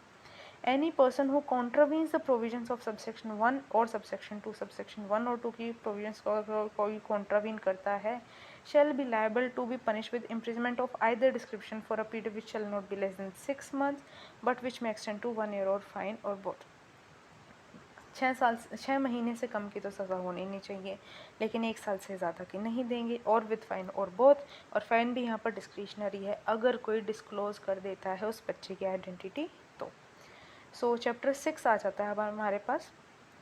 चैप्टर 6 बात करता है procedure for recording statement of the child, बच्चे की स्टेटमेंट रिकॉर्ड करने के लिए क्या प्रोसीजर है। सबसे हमने चैप्टर 5 में क्या देखा था, रिपोर्टिंग ऑफ केस रिपोर्ट कैसे किया जाएगा, क्या क्या लायबिलिटी बनती है, मीडिया हाउस की क्या लायबिलिटी है। अब आता है चैप्टर 6, बच्चे की स्टेटमेंट कैसे रिकॉर्ड की जाएगी। तो सेक्शन 24 जो है हमारे पास वो यहाँ बात करता है recording the statement of child. It shall be recorded at the residence of the child or at a place where he usually resides or at the place of his choice and as far as practical by a woman police officer not below the rank of sub inspector. तो या तो बच्चे के residence पे या फिर जहाँ पर वो यूजुअली रहता है, अगर वो रेजिडेंस में नहीं रहता तो कहीं और अगर वो रहता है यूजुअली वहाँ से, या फिर उसकी चॉइस का कोई प्लेस, क्योंकि यहाँ पर हमारा मेन मोटिव क्या है, बच्चे को कंफर्टेबल फील कराना। जहाँ पर बच्चा कंफर्टेबल फील कर रहा हो, जहाँ पर बच्चा सही हो, एक कंफर्ट जोन में हो, वहाँ वो अपने स्टेटमेंट रिकॉर्ड करवा सकता है, चाहे वो उसका खुद का घर हो, चाहे वो कहीं और रहता हो अगर यूजुअली, या कोई भी जो उसकी पसंद की जगह हो वहाँ वो रिकॉर्ड करवा सकता है। लेकिन एक चीज़ में क्या बोलेगी, एज़ फार एज प्रैक्टिकेबल, जहाँ तक हो सके एक वुमेन पुलिस ऑफिसर एसआई की रैंक से नीचे नहीं, एक women police officer not below the rank of sub inspector ही उस बच्चे की स्टेटमेंट को रिकॉर्ड करेगी। Now come the police officer while recording the statement of the child shall not be in uniform. Uniform में नहीं होना चाहिए पुलिस ऑफिसर बच्चे की स्टेटमेंट रिकॉर्ड करते time. The police officer making the investigation shall, while examining the child, ensure that at no point of time the child come in contact in any way with the accused. किसी भी at no point of time किसी भी time पे investigation के दौरान examination के दौरान वो बच्चा एक्यूज के कांटेक्ट में नहीं आना चाहिए, उसे देखना तक नहीं चाहिए उस एक्यूज को. No child shall be detain in police station night for any reason. रात को किसी भी बच्चे को पुलिस स्टेशन में डिटेन करके नहीं रखा जाना चाहिए. Police officer shall ensure that identity of child is protected. अब मीडिया के ऊपर हमने ऑब्लिगेशन डाल दी कि वो बच्चे की आइडेंटिटी रिवील नहीं करेंगे. यहाँ पर पुलिस ऑफिसर पर भी एक लाइबिलिटी हमने इम्पोज कर दी है कि बच्चे की जो आइडेंटिटी है वो प्रोटेक्ट की जानी चाहिए from public media unless otherwise directive. वही स्पेशल कोर्ट वाली प्रोविज़न यहाँ भी आ गई. अगर स्पेशल कोर्ट को लगता है कि बच्चे के हित में है उसकी आइडेंटिटी रिवील करवाना तो वो राइटिंग में रीजंस रिकॉर्ड करके उस चीज़ को बता सकते हैं. Now come section 25 recording of statement of a child by magistrate. किसी भी चाइल्ड की स्टेटमेंट को एक मजिस्ट्रेट कैसे रिकॉर्ड करेगा. 24 में हमने बात की पुलिस ऑफिसर कैसे रिकॉर्ड करेगा. 25 में हम बात करें मजिस्ट्रेट कैसे उसे रिकॉर्ड करेगा. If the statement of child is being recorded under section 164 of CRPC, the magistrate recording such statement shall, notwithstanding anything contained therein, record the same as spoken by the child. वो जो बच्चे ने बोला है वही चीज़ magistrate को record करनी पड़ेगी. प्रोवाइडेड दैट प्रोविजो क्या है. The provisions contained in the first proviso to subsection 1 of section 164 of code shall, so far it means the presence of advocate of the accused shall not apply in this case. जो advocate जो presence होती है advocate की किसी भी accuse की कि वो वहाँ पर होना चाहिए वो यहाँ पर एप्लीकेबल नहीं होगी. The magistrate shall also provide to the child and his parents और his copy of the document specified under section 207 of the code upon the final report being filed by police under section. जो भी police record जो file किया जाएगा उसकी copy बच्चे को उसके पेरेंट्स को या फिर उसके रिप्रेजेंटेटिव को दी जानी चाहिए. सेक्शन 26 आ जाता है एडिशनल प्रोविजंस जो भी. और 24 में हमने बात की कि पुलिस वाले कैसे रिकॉर्ड करेंगे. पुलिस वाले के बाद हम बात करते हैं कोर्ट कैसे रिकॉर्ड करेगा. और अब 26 जो हमारा आता है वो दोनों के ऊपर लागू होता है कि और एडिशनल प्रोविजंस क्या हैं जो दोनों के ऊपर रिकॉर्ड करते टाइम लागू होंगी. The magistrate or the police officer, as the case may be, shall record as spoken by in the presence of the parents of the child or any the person in whom the child has trust or confidence. जो statement जो बच्चा बोलेगा वो parents या किसी और ऐसे person जिसमें बच्चे को ट्रस्ट या कॉन्फिडेंस हो उनके आगे वो स्टेटमेंट रिकॉर्ड की जाएंगी. अब यहाँ ट्रस्ट और कॉन्फिडेंस की बात यूँ आ गई क्योंकि हर केस में ज़रूरी नहीं है कोई थर्ड पर्सन ही हो या कोई बाहर का पर्सन ही हो जो चाइल्ड के साथ सेक्शुअल अब्यूज़ या सेक्शुअल ऑफेंस कमिट करता है. और ऐसे बहुत सारे केसेस आते हैं जहाँ पर पेरेंट्स भी जो होते हैं वो कन्विक्ट होते हैं जो ऑफेंडर्स होते हैं अक्यूज होते हैं. तो इसलिए यहाँ पर मेंशन किया गया है other person in whom the child has trust और कॉन्फिडेंस. बात करते हैं wherever necessary the magistrate और the police officer at the case में भी may take the assistance of translator और इंटरप्रेटर. ट्रांसलेटर या इंटरप्रेटर की जो है असिस्टेंस ले सकते हैं चाइल्ड की स्टेटमेंट रिकॉर्ड करते टाइम. एज द केस में भी in case of a child having a mental और फिजिकल डिसेबल. अगर किसी बच्चे को मेंटल या फिजिकल डिसेबिलिटी है तो वहाँ पर किसी स्पेशल एजुकेटर या ऐसा कोई पर्सन जो कि उस चाइल्ड की कम्युनिकेशन के मैनर से फेमिलियर हो वहाँ पर या किसी एक्सपर्ट की जो है ओपिनियन ली जा सकती है वहाँ पर उसकी असिस्टेंस ली जा सकती है इन केस ऑफ मेंटल और physical disability of the child. Wherever possible, the magistrate or the police, as the case may be, shall ensure that the statement is also recorded by audio, video, electronic means. बच्चे की statement को audio video electronic means से भी record किया जाए जहाँ भी possible हो ऐसा पुलिस को और मजिस्ट्रेट को करना चाहिए. 27 आ जाती है मेडिकल एग्जामिनेशन ऑफ चाइल्ड. बच्चे की मेडिकल एग्जामिनेशन कैसे होगी. In respect of whom any under shall note that first information report और कंप्लेंट. अब यहाँ पर ये ज़रूरी नहीं है कि FIR या कंप्लेन लॉन्च हुई है या नहीं हुई है. It shall B conducted in accordance with the section 164 of CRPC. CRPC के under section 164 A of CRPC उसके अंडर बच्चे की मेडिकल एग्जामिनेशन हो।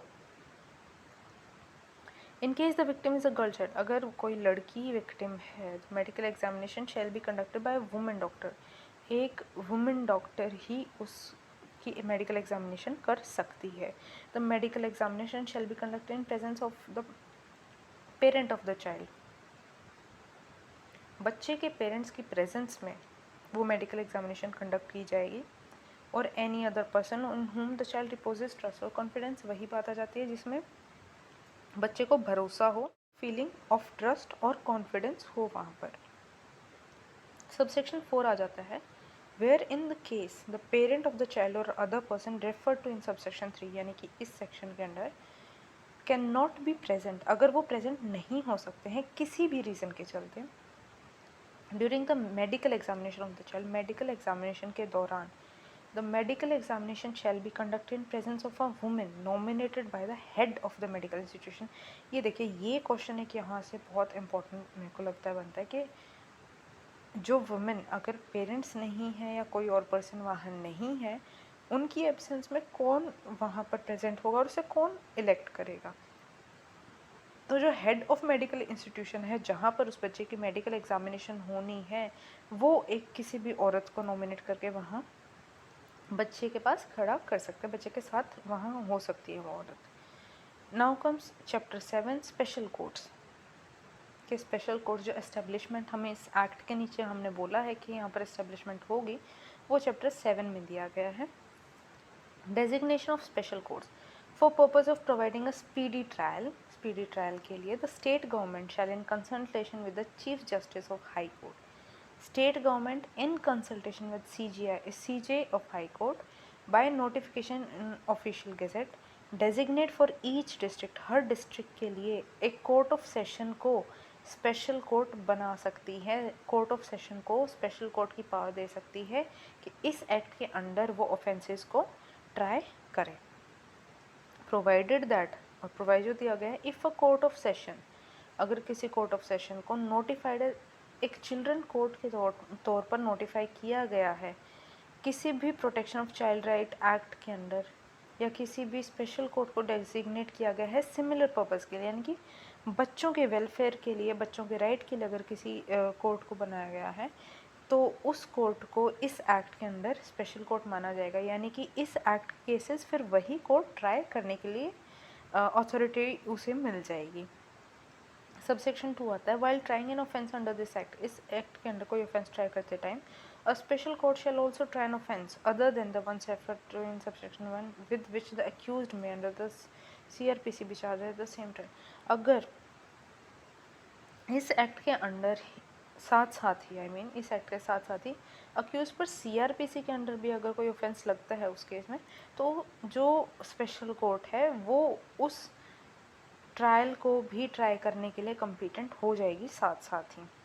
The special court constituted under this act notwithstanding anything in the information technology act shall have jurisdiction to try offences under section 67B of that act insofar as it relates to publication transmission of sexually explicit material depicting children in an act or conduct or manner or facilities of use of children online। तो section 67B of IT act के under जो भी जो provision दिए गए हैं वो अगर यहाँ पर लागू होते हैं तो जो स्पेशल कोर्ट है वो उन्हें भी ट्राई करने के लिए अथॉरिटी उस कोर्ट के पास होगी। So section 29 presumption as to certain offences where a person is prosecuted for committing or abetting or attempted to commit any offense under 3, 5, 7 and 9 of this act, special court shall presume that such person has committed or abetted or attempted to commit the offense as the case may be unless the contrary is proved। तो यहाँ पर presumption जो है वो आ जाती है on the accused person कि उस person ने वो act किया ही है। प्रिजम्पशन एज टू ऑफेंस आ जाती है, कमीशन ऑफ द ऑफेंस की प्रिजम्पशन यहाँ पर अक्यूज्ड के ऊपर लग जाती है अनलेस द कॉन्ट्रैरी इज प्रूव्ड, लेकिन यहाँ पर वो बाय प्रोडक्शन ऑफ एविडेंसेस वो यहाँ उसे कॉन्ट्रावीन कर सकते हैं और अपनी बेगुनाही को साबित कर सकता है। सेक्शन 30 आ जाता है वो हमारे पास प्रिजम्पशन ऑफ कल्पेबल मेंटल से। देखिए 29 में जो हमने बात की थी ना, 29 में हमने बात की प्रिजम्पशन ऑफ ऑफेंस, यानी कि एक्ट की प्रिजम्पशन है, ये है फिजिकल प्रिजम्पशन है। यहाँ पर ये मेंटल प्रिजम्पशन आ जाती है, जो कि मेंटल स्टेट की, कल्पेबल मेंटल यानी कि गिल्टी माइंड की प्रिजम्पशन सेक्शन 30 में हम देखते हैं। In any prosecution for any offence under this act which requires a culpable mental state, इस एक्ट के अंडर अगर किसी भी पर्सन की mental state, culpable mental state होनी ज़रूरी है on the part of the accused की mental state, culpable mental state अगर होनी ज़रूरी है, तो स्पेशल कोर्ट शैल प्रिज्यूम, यहाँ पर प्रिजम्पशन हो जाएगी उसके against the existent of such mental state, कि हाँ उस पर्सन की ऐसी इंटेंट थी, ऐसी गिल्टी इंटेंशन थी, ऐसा गिल्टी उसका मेंटल स्टेट था, but it shall be a defence for the accused to prove the fact, लेकिन उसे अपनी बात को प्रूव करने का मौका दिया जाएगा कि उसकी ऐसी कोई भी इंटेंशन नहीं थी, कोई भी ऐसी मेंटल स्टेट नहीं थी उसकी। तो यहाँ पर प्रिजम्पशन तो आ जाएगी कल्पेबल मेंटल स्टेट की अगेंस्ट द अक्यूज, लेकिन अक्यूज को मौका दिया जाएगा to disprove it. Okay, for purpose of this section a fact is said to be proved only when the special court believes it to exist beyond reasonable doubt, और यहाँ पर उसकी liability क्या बनेगी, बियॉन्ड रीजनेबल डाउट उसे prove करना होगा कि नहीं, I did not do this act, यहाँ पर आयोटा ऑफ डाउट नहीं होना चाहिए कोई भी, बियॉन्ड रीजनेबल डाउट उस अक्यूज पर्सन को प्रूव करना पड़ेगा उसका कल्पेबल मेंटल स्टेट। अब हम बात करते हैं section 31, application of CRPC to proceeding before special court save as otherwise provided in this act, provision of CRPC shall apply to the proceedings before a special court, and for purposes of said provision the special court shall be deemed to be a court of session and the person conducting proceedings before shall be deemed to be a public prosecutor। तो जो special court है उसे court of session माना जाएगा, और जो prosecution है special court में उसे पब्लिक प्रोसिक्यूटर माना जाएगा। यहाँ पे CRPC लागू होगी, ऑब्वियस सी बात यहाँ बोली गई है। सेक्शन 32 आता है स्पेशल पब्लिक प्रोसिक्यूटर्स क्या होते हैं। 28 में हमने स्पेशल कोर्ट्स देखा, 32 में हम सब स्पेशल पब्लिक प्रोसिक्यूटर देख रहे हैं, और जो स्पेशल कोर्ट्स हैं वो सेक्शन 2 क्लोज L में आते हैं, और जो स्पेशल पब्लिक प्रोसिक्यूटर है वो क्लोज M में आता है।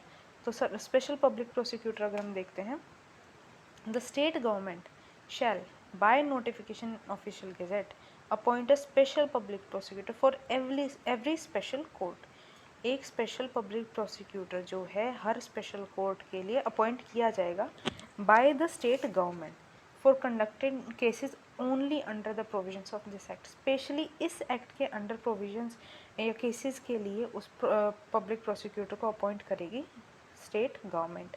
अ person shall be eligible to be appointed as a special, अब एलिजिबिलिटी बताई गई है यहाँ पर under sub section 1, if he had been in practice for not less than 7 years and as an advocate, as an advocate 7 साल की practice ज़रूरी है to become eligible to be appointed as a special public prosecutor under this act. Every person appointed as a special public prosecutor under this section shall be deemed to be a public prosecutor within the meaning of clause U of section 2 of CRPC, and provision of the code shall have effect accordingly। तो यहाँ पर जो SPP हमने appoint किया है उसे public prosecutor माना जाएगा under close U of section 2 of the CRPC, वो और ये सेम माने जाएंगे। चैप्टर 8 अब हम बात करते हैं। चैप्टर 8 आ जाता है procedure and power of special court and recording of evidence. अब कोर्ट हमने इस चैप्टर 7 में अपॉइंट तो कर दिए हैं, अब उनकी प्रोसीजर पावर और देख लेते हैं एक बार। तो procedure and power of special court, a special court may take cognizance of any offence, किसी भी ऑफेंस की कॉग्निजेंस ले सकते हैं without the accused being committed it for trial, यानी कि यहाँ पर सुओ मोटो कॉग्निजेंस लेने की बात कही गई है। कोर्ट सुओ मोटो कॉग्निजेंस ले सकता है बिना किसी भी जो है कमिट कि उसका ट्रायल के लिए उसे कमिट नहीं किया गया है। तो यहाँ पर कंप्लेंट अगर कोर्ट के पास आती है, suo motu upon receiving complaint अगर उसे कोर्ट को मिलती है उस ऑफेंस की, या कोई पुलिस रिपोर्ट मिलती है ऐसे फैक्ट्स की, तो यहाँ पर कोर्ट जो है उसकी कॉग्निजेंस ले सकता है। सेकेंड आता है पब्लिक प्रोसिक्यूटर, स्पेशल पब्लिक और एज द केस में the counsel appearing for the accused shall while recording examination pro secretary of the child communication. अब यहाँ पर बोला गया कि जो SPP जो है या जो भी काउंसिल है, अक्यूज के लिए जो काउंसिल है, अक्यूज की जो काउंसिल है वो अगर बच्चे से कोई सवाल पूछना चाहती है तो वो डायरेक्टली नहीं पूछ सकती, उन्हें उसे कम्युनिकेट करना पड़ेगा टू द जज, और वो जज जो हैं वो बच्चे से क्वेश्चन करेंगे। डायरेक्ट क्वेश्चन नहीं पूछे जा सकते हैं बच्चे से by the council of the accused. The special court में इफ़ इट कंसिडर नेसेसरी, अगर स्पेशल कोर्ट को लगता है कि बच्चे को ज़रूरत है तो वो उसे फ्रीक्वेंट ब्रेक्स परमिट कर सकती है during the hearing, during the trial. Section 4 अब कहता है the special court shell create a child friendly atmosphere. Child friendly atmosphere होना चाहिए, किसी भी एक फैमिली मेम्बर को वहाँ पे अलाउ करके, या गार्डियन को या फ्रेंड को या रिलेटिव को, जिसमें बच्चे को ट्रस्ट और कॉन्फिडेंस है, यानी कि बच्चे को कंफर्ट जोन में रखने के लिए, कंफर्टेबल करने के लिए वहाँ पर उसके फैमिली मेम्बर या किसी फ्रेंड या किसी रिलेटिव या किसी ऐसे पर्सन को वहाँ पर कोर्ट ला सकती है जिसमें बच्चे को ट्रस्ट है, कॉन्फिडेंस है, जिसके अराउंड वो कंफर्टेबल है। Now comes subsection 5. The special court shall ensure that child is not called repeatedly to testify in the court. बार बार बच्चे को कोर्ट में नहीं बुलाया जाना चाहिए टेस्टिफाई करने के लिए। The special court shall not permit aggressive questioning or character assassination of the child to ensure that dignity of child is maintained at all times during play. यही चीज़ हमने प्रियम्बल में पढ़ी थी कि बच्चे की डिग्निटी और बच्चे की जो प्राइवेसी है वो मेंटेन की जानी चाहिए, तो इसलिए अग्रेसिव क्वेश्चनिंग और करेक्टर असैसिनेशन कोर्ट अलाउ नहीं करती है बच्चे का। The special court shall ensure that the identity of child is not disclose eight any time during the course of investigation और ट्रायल। अब स्पेशल कोर्ट ने ये इंश्योर करेगी कि बच्चे की आइडेंटिटी बाहर जानी नहीं चाहिए, और ये चीज़ हम पहले भी ऊपर सेक्शंस में पढ़ चुके हैं। सो अभी आप इस वीडियो को पॉज कीजिए एंड कमेंट डाउन बिलो कि हमने कौन से सेक्शन में इनको पढ़ा है। ओके, और ये चीज़ ऑब्लिगेशन हमने मीडिया के ऊपर भी लगाई है, पुलिस के ऊपर भी लगाई है, और अब स्पेशल कोर्ट के ऊपर आ गया है। तो मीडिया और पुलिस के ऊपर जिन सेक्शंस में ये ऑब्लिगेशन लगी है तो वो कमेंट डाउन करके ज़रूर बताइए मुझे। प्रोवाइडेड दैट, अब आगे चलते हैं। Provided that for reason to be recorded in writing, the special court may permit such disclosure if in its opinion such is interest। अगर बच्चे के इंटरेस्ट में वही बात रिपीट हो गई है यहाँ पे, तो यहाँ पर कोर्ट उसे प्रोवाइड कर सकता है कि उसकी आइडेंटिटी को डिस्क्लोज किया जाए। एक्सप्लेनेशन आती है for the purpose of this subsection the identity of child shall include. बच्चे की आइडेंटिटी में क्या आ जाएगी? चाइल्ड की फैमिली, उसके स्कूल, उसके रिलेटिव्स, उसके नेबरहुड, या ऐसी और भी कोई इन्फॉर्मेशन जिससे बच्चे की आइडेंटिटी रिवील हो सकती है। 8 आ जाते हैं in appropriate cases. Appropriate cases में स्पेशल कोर्ट में in addition to the punishment के एडिशन में direct payment of such compensation के लिए, पनिशमेंट के अलावा कंपनसेशन के लिए भी कोर्ट बोल सकता है, ताकि बच्चे की फिजिकल या मेंटल ट्रॉमा जो है उसके लिए वो बच्चे को कंपनसेशन कर सकता है। जो बच्चे की इमीडिएट रिहेबिलिटेशन होती है उसके लिए कंपनसेशन अक्यूज्ड बोल सकता है कि वो बच्चे को, चाइल्ड को या उसकी फैमिली को प्रोवाइड करवाए। Subject to the provisions of this act, a special court shall, for purpose of trial of any offence under this act, have all powers of the court of session। Court of session की सारी powers special court को दी गई हैं। And shall try such offences as if it were a court of session, और ऐसी तरह वो उन ऑफेंसेज को ट्राई करेगा जैसे कि वो एक कोर्ट ऑफ सेशन ही है। And as far as may be in accordance with the procedure specified in the code criminal procedure for trial before court of session. और वो जो CRPC की प्रोविजंस के अंदर जैसे भी ट्रायल चलता है वैसे ही एक special court as considering itself as a court of session वो उसका ट्रायल करेगा। अब आता है सेक्शन 34 जो कि बात करता है procedure in case of commission of offence by child and determination of age by special court. अगर बच्चे ने ऑफेंस किया है और एज की डिटर्मिनेशन की बात आती है तो कैसे होगा, इस सेक्शन 34 थोड़ा इंपॉर्टेंट हो जाता है इस पॉइंट ऑफ व्यू से। तो यहाँ आता है where any offence under this section committed by child, अगर बच्चे ने कमिट किया है such child shall be dealt with under provisions of juvenile justice care and protection of act 2000। तो JJ एक्ट के अंडर ऑब्वियसली अगर बच्चा है वो बिलो 18 ईयर्स है तो JJ एक्ट उसको देखेगा।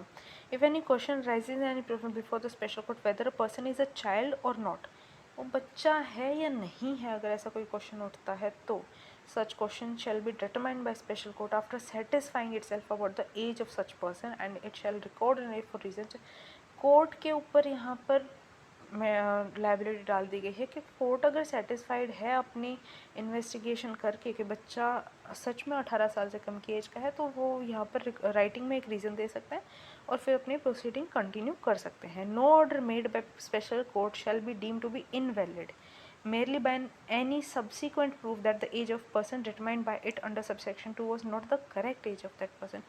अब यहाँ पे कोर्ट की जो ऑर्डर कोर्ट ने अगर कोई पास कर दिया गया है और बाद में निकल के आ रहा है कि वो बच्चा तो था ही नहीं, 18 साल से कम, 18 साल से ज़्यादा की उसकी एज अगर थी, तो यहाँ पर कोर्ट की कोई लायबिलिटी नहीं बनती है। कोर्ट के ऑर्डर को हम इनवैलिड करार नहीं दे सकते सिर्फ इस बात पर कि कोर्ट ने जो इन्वेस्टिगेशन करी उसमें बच्चे की एज 18 से कम आ रही थी, लेकिन बाद में प्रूव हो जाता है कि बच्चे की एज 18 से ज़्यादा थी।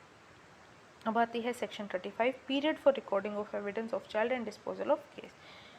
बच्चे का एविडेंस रिकॉर्ड करने का पीरियड क्या है और केस डिस्पोजल का पीरियड क्या है। Evidence of child shall be recorded with the period of 30 days of special court taking cognizance.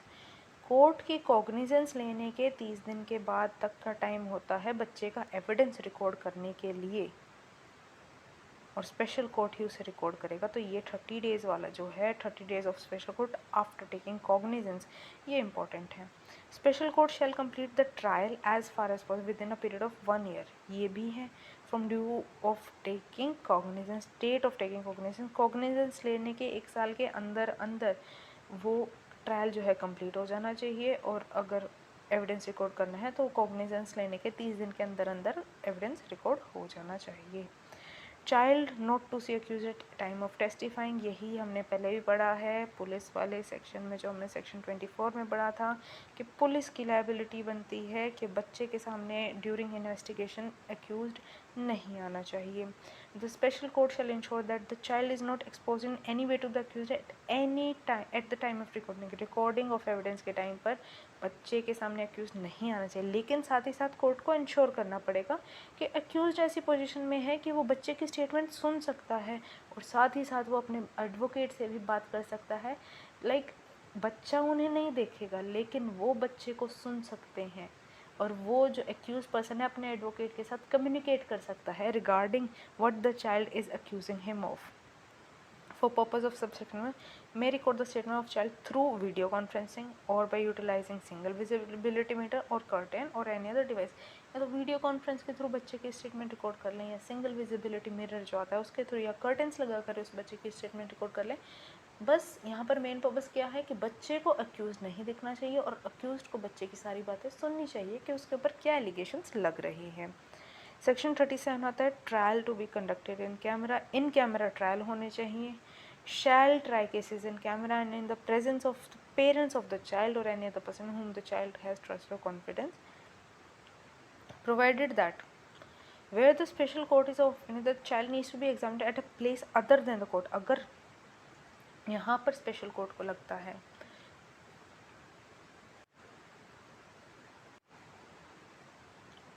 अगर यहाँ पर कोर्ट को लगता है कि बच्चे को कोर्ट के अलावा कहीं और उसकी जो है प्रोसीडिंग होनी चाहिए, उसका ट्रायल होना चाहिए, तो वहाँ पर court will constitute a commission under section 284 of CRPC, और वो कमीशन जाके उस बच्चे का उस प्लेस पर ट्रायल लेगी। सेक्शन 38 की अगर हम बात करते हैं, असिस्टेंस ऑफ एन इंटरप्रेटर और expert while recording evidence of child, तो जहाँ भी ज़रूरत लगे वहाँ पर एक ट्रांसलेटर इंटरप्रेटर की असिस्टेंस ले सकते हैं, या फिर अगर बच्चा मेंटली और फिजिकली डिसेबल है तो वहाँ पर एक स्पेशल एजुकेटर या कोई ऐसा पर्सन जो कि बच्चे के कम्युनिकेशन मैनर के साथ फैमिलियर हो, या फिर कोई एक्सपर्ट हो, उसकी असिस्टेंस ली जा सकती है from time to time.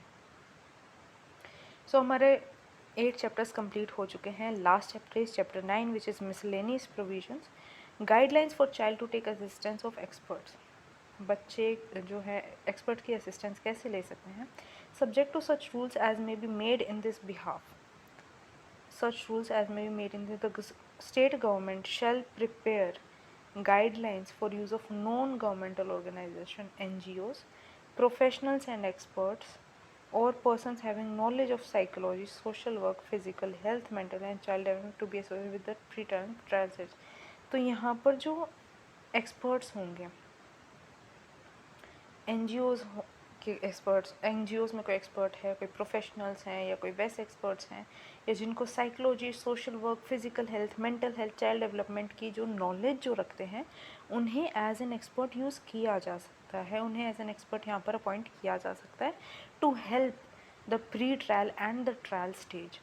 Right of child to take assistance of legal practitioners. Subject to provision of section 301 of CRPC, the family or the guardian of the child shall be entitled to assistance of legal counsel of their choice for any offence under this act. अब वो assistance ले सकते हैं किसी भी legal council की जो उनकी चॉइस हो. जो बच्चे की फैमिली है या जो बच्चा है वो अपनी पसंद से किसी काउंसिल की असिस्टेंस ले सकते हैं, provide that if the family और guardian of the child are unable to afford legal. अगर वो लीगल काउंसिल अफोर्ड नहीं कर सकते तो यहाँ पर लीगल सर्विसेज ऑफ अथॉरिटी जो है उन्हें यहाँ वो लॉयर प्रोवाइड करेगी.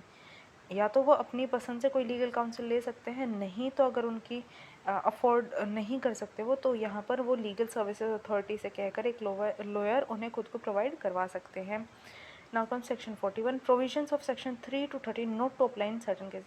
अब सेक्शन 3 to 13 जो हमने पढ़े हैं, यानी कि जो सेक्शुअल ऑफेंसेस के जो सेक्शुअल ऑफेंसेस हमने पढ़े हैं from penetrative sexual assault to sexual harassment, वो अप्लाई नहीं होंगे कुछ केसेस में. कैसे, कौन से केसेस हैं जहाँ अप्लाई नहीं होंगे? In case of medical examination और medical treatment of child, when such medical examination or medical is undertaken with the consent of his, जहाँ बच्चे के पेरेंट्स या गार्जियन की कंसेंट से अगर कोई मेडिकल एग्जामिनेशन या मेडिकल ट्रीटमेंट की गई है तो वहाँ पर सेक्शन 3 to 13 अप्लाई नहीं होगा, वहाँ पर सेक्शुअल ऑफेंसेस की बात नहीं आएगी. वेयर एन एक्ट और omission constitution offence punishable under this act and also under, अगर आईपीसी के इन सेक्शंस के अंडर भी वो पनिशेबल है ऑफेंस, तो the offender found guilty of such offence shall be liable to punishment only under this act or under IPC as provided for punishment which is greater degree. जिस act के under greater degree की punishment provided है उसी act के under उस person को punishment दी जाएगी, या तो वो इस एक्ट के अंडर है या आईपीसी के अंडर. और बेसिकली देखा जाए तो इस एक्ट के अंडर रिगरस पनिशमेंट्स दी गई हैं एज़ कम्पेयर टू आईपीसी, तो मोस्ट ऑफ द टाइम यही एक्ट प्रिवेल होता है. Section 42A. Act not in derogation of any other law. This provision of this act shall be in addition to and not in derogation of the provision of any law for time being enforced, and in case of any provision this act shall have overriding effect on the provisions of any. यानी कि ये इस act के overriding effect होंगे, ये act prevail करेगा अगर कोई कन्फ्लिक्ट आता है किसी और लॉ और पोक्सो एक्ट के अंदर. तो public awareness about act. The central government and every state government shall take all measures. Central government और स्टेट गवर्नमेंट मेजर्स लेगी कि पब्लिक को अवेयर किया जाए. Provision of this act are given wide publicity through media including television, radio, print media at regular interval to make general public children their parents aware. यानी कि state government और central government की liability बनती है कि वो इस act के प्रोविजंस को पब्लिसाइज करवाएं, लोगों तक पहुंचाएं through different type of print media, ताकि उन्हें अपने राइट्स की, अपने बच्चों के राइट्स के बारे में नॉलेज हो. The officers of the central government and the state government and other concern person are imparted periodic training on matters relating to implemented provision of that. जो स्टेट गवर्नमेंट, सेंट्रल गवर्नमेंट या जो बाकी भी जो police officers हैं, बाकी जो personnels हैं, उन्हें भी time to time periodic training दी जानी चाहिए इस एक्ट के प्रोविजंस की इम्प्लीमेंटेशन के रिगार्डिंग. सेक्शन 44 हमारा आता है monitoring of implementation of act. The national commission for protection of child rights constituted under section 3 or as the case may be the state commission for protection of child rights considered under section 17 of the commission of protection of child rights act 2005 shall in addition to the functions assigned to them under the act also monitor the implementation of this act in such manner as may be prescribed. तो जो national commission या state commission बनाई गई है for protection of child rights, वो यहाँ पर भी से मॉनिटर करेंगी कि यहाँ पर लागू हो रहे हैं इस एक्ट के प्रोविजंस या नहीं हो रहे हैं. The National Commission, or as the case may be the State Commission, referred to in subsection 1, shall, while inquiring into any matter, any offence under the, have the same powers as are vested in it under the Commission. तो उसके पास same powers होंगी national commission या state commission के पास। इस act के under अगर कोई वो केस है उसे देख रही है, उसकी जांच करिए, तो उनके पास सेम पावर होंगी जैसे कि उनके पास उस एक्ट के अंडर होती हैं। द नेशनल कमिश्नर और the case may be referred substantial include its sector in the annual report it's वो जो उनकी एक्टिविटीज़ हैं section 16 of commission of protection वो यहाँ पर भी लागू करेंगे। सिंपल सी बात है, ये इतना इंपॉर्टेंट वैसे है नहीं। पावर टू मेक रूल्स, अब यहाँ पर द सेंट्रल गवर्नमेंट में bye notification official gazette make rules for carrying out. इस एक्ट के पर्पस को कैरी आउट करने के लिए सेंट्रल गवर्नमेंट के पास पावर है रूल्स बनाने के लिए। In particular and without president general foregoing power such rules may provide for all of any of the following matters नहीं। the qualification experience of and fee payable to a translator interpreter। अगर translator, interpreter और special educator या कोई भी और person जो communication method से family है उस बच्चे की एक्सपर्ट है, जो कि इन सेक्शंस के अंदर हमने पढ़े हैं कि यहाँ पर उनकी ज़रूरत पड़ती है, उनकी एक्सपीरियंस और क्वालिफिकेशन के रिगार्डिंग अगर time to time central government को कोई चेंजेस करने हैं तो वो रूल्स बनाकर उनको चेंज कर सकती हैं। Care and protection and emergency medical treatment of child, section 19 के सब सेक्शन 5 के अंदर जो ये केयर प्रोटेक्शन की बात की गई है उसके रिगार्डिंग अगर सेंट्रल गवर्नमेंट को कोई रूल्स बनाने हैं तो वो रूल्स बना सकती है। पेमेंट ऑफ कंपनसेशन के रिगार्डिंग अगर कोई है, पीरियोडिक मॉनिटरिंग के रिगार्डिंग अगर कोई है तो वो सेंट्रल गवर्नमेंट बना सकती है। सेक्शन 46 अब हमारे पास आ जाता है power to remove difficulties if any difficulty arise in giving effect to provisions of this centre may by order publish make such provision not inconsistent with the provisions of act may appear to be necessary। अगर इस act को लागू करने में कोई difficulty आ रही है तो सेंट्रल गवर्नमेंट के पास पावर है कि वो एक ऐसे रूल्स लेके आए या उस चीज़ को रिमूव कर दे जो इस एक्ट के लागू होने में डिफ़िकल्टी पैदा कर रही है, लेकिन जो प्रोविजंस हैं इस एक्ट के, जो मतलब जो कहते हैं ना बेसिसिटी है इस एक्ट की, उसको कोई नुकसान नहीं होना चाहिए। Provided that no order shall be made under this section after expiry of period of 2 years from इस एक्ट की कमेंसमेंट के 2 साल की एक्सपायरी के बाद कोई ऑर्डर नहीं बनाया जाना चाहिए। Every order made under this section shall be laid as soon as may be after it is made before each house of parliament. House of parliament के आगे इस सेक्शन से रिलेटेड जो भी रूल्स हैं, जो भी ऑर्डर बनाने हैं वो बनाए जाएंगे। सो ये आगे शेड्यूल्स हैं। ये हमारा पोक्सो एक्ट यहाँ कंप्लीट होता है एंड आई होप आप सबको अच्छा लगा होगा ये जिस तरह हमने एक्ट को कवर किया है in one session only. And I hope आपका आरजेएस या जिस भी एग्ज़ाम के लिए अगर आप अपेयर कर रहे हैं आरजेएस के एग्ज़ाम के लिए, I wish you all the best and keep studying and keep revising, put your best, be stress free, ज़्यादा स्ट्रेस नहीं लेने का है एग्ज़ाम करते time, be tension free, be happy and give your best. I hope आपको ये video पसंद आई हो। Thank you, have a good day, bye bye.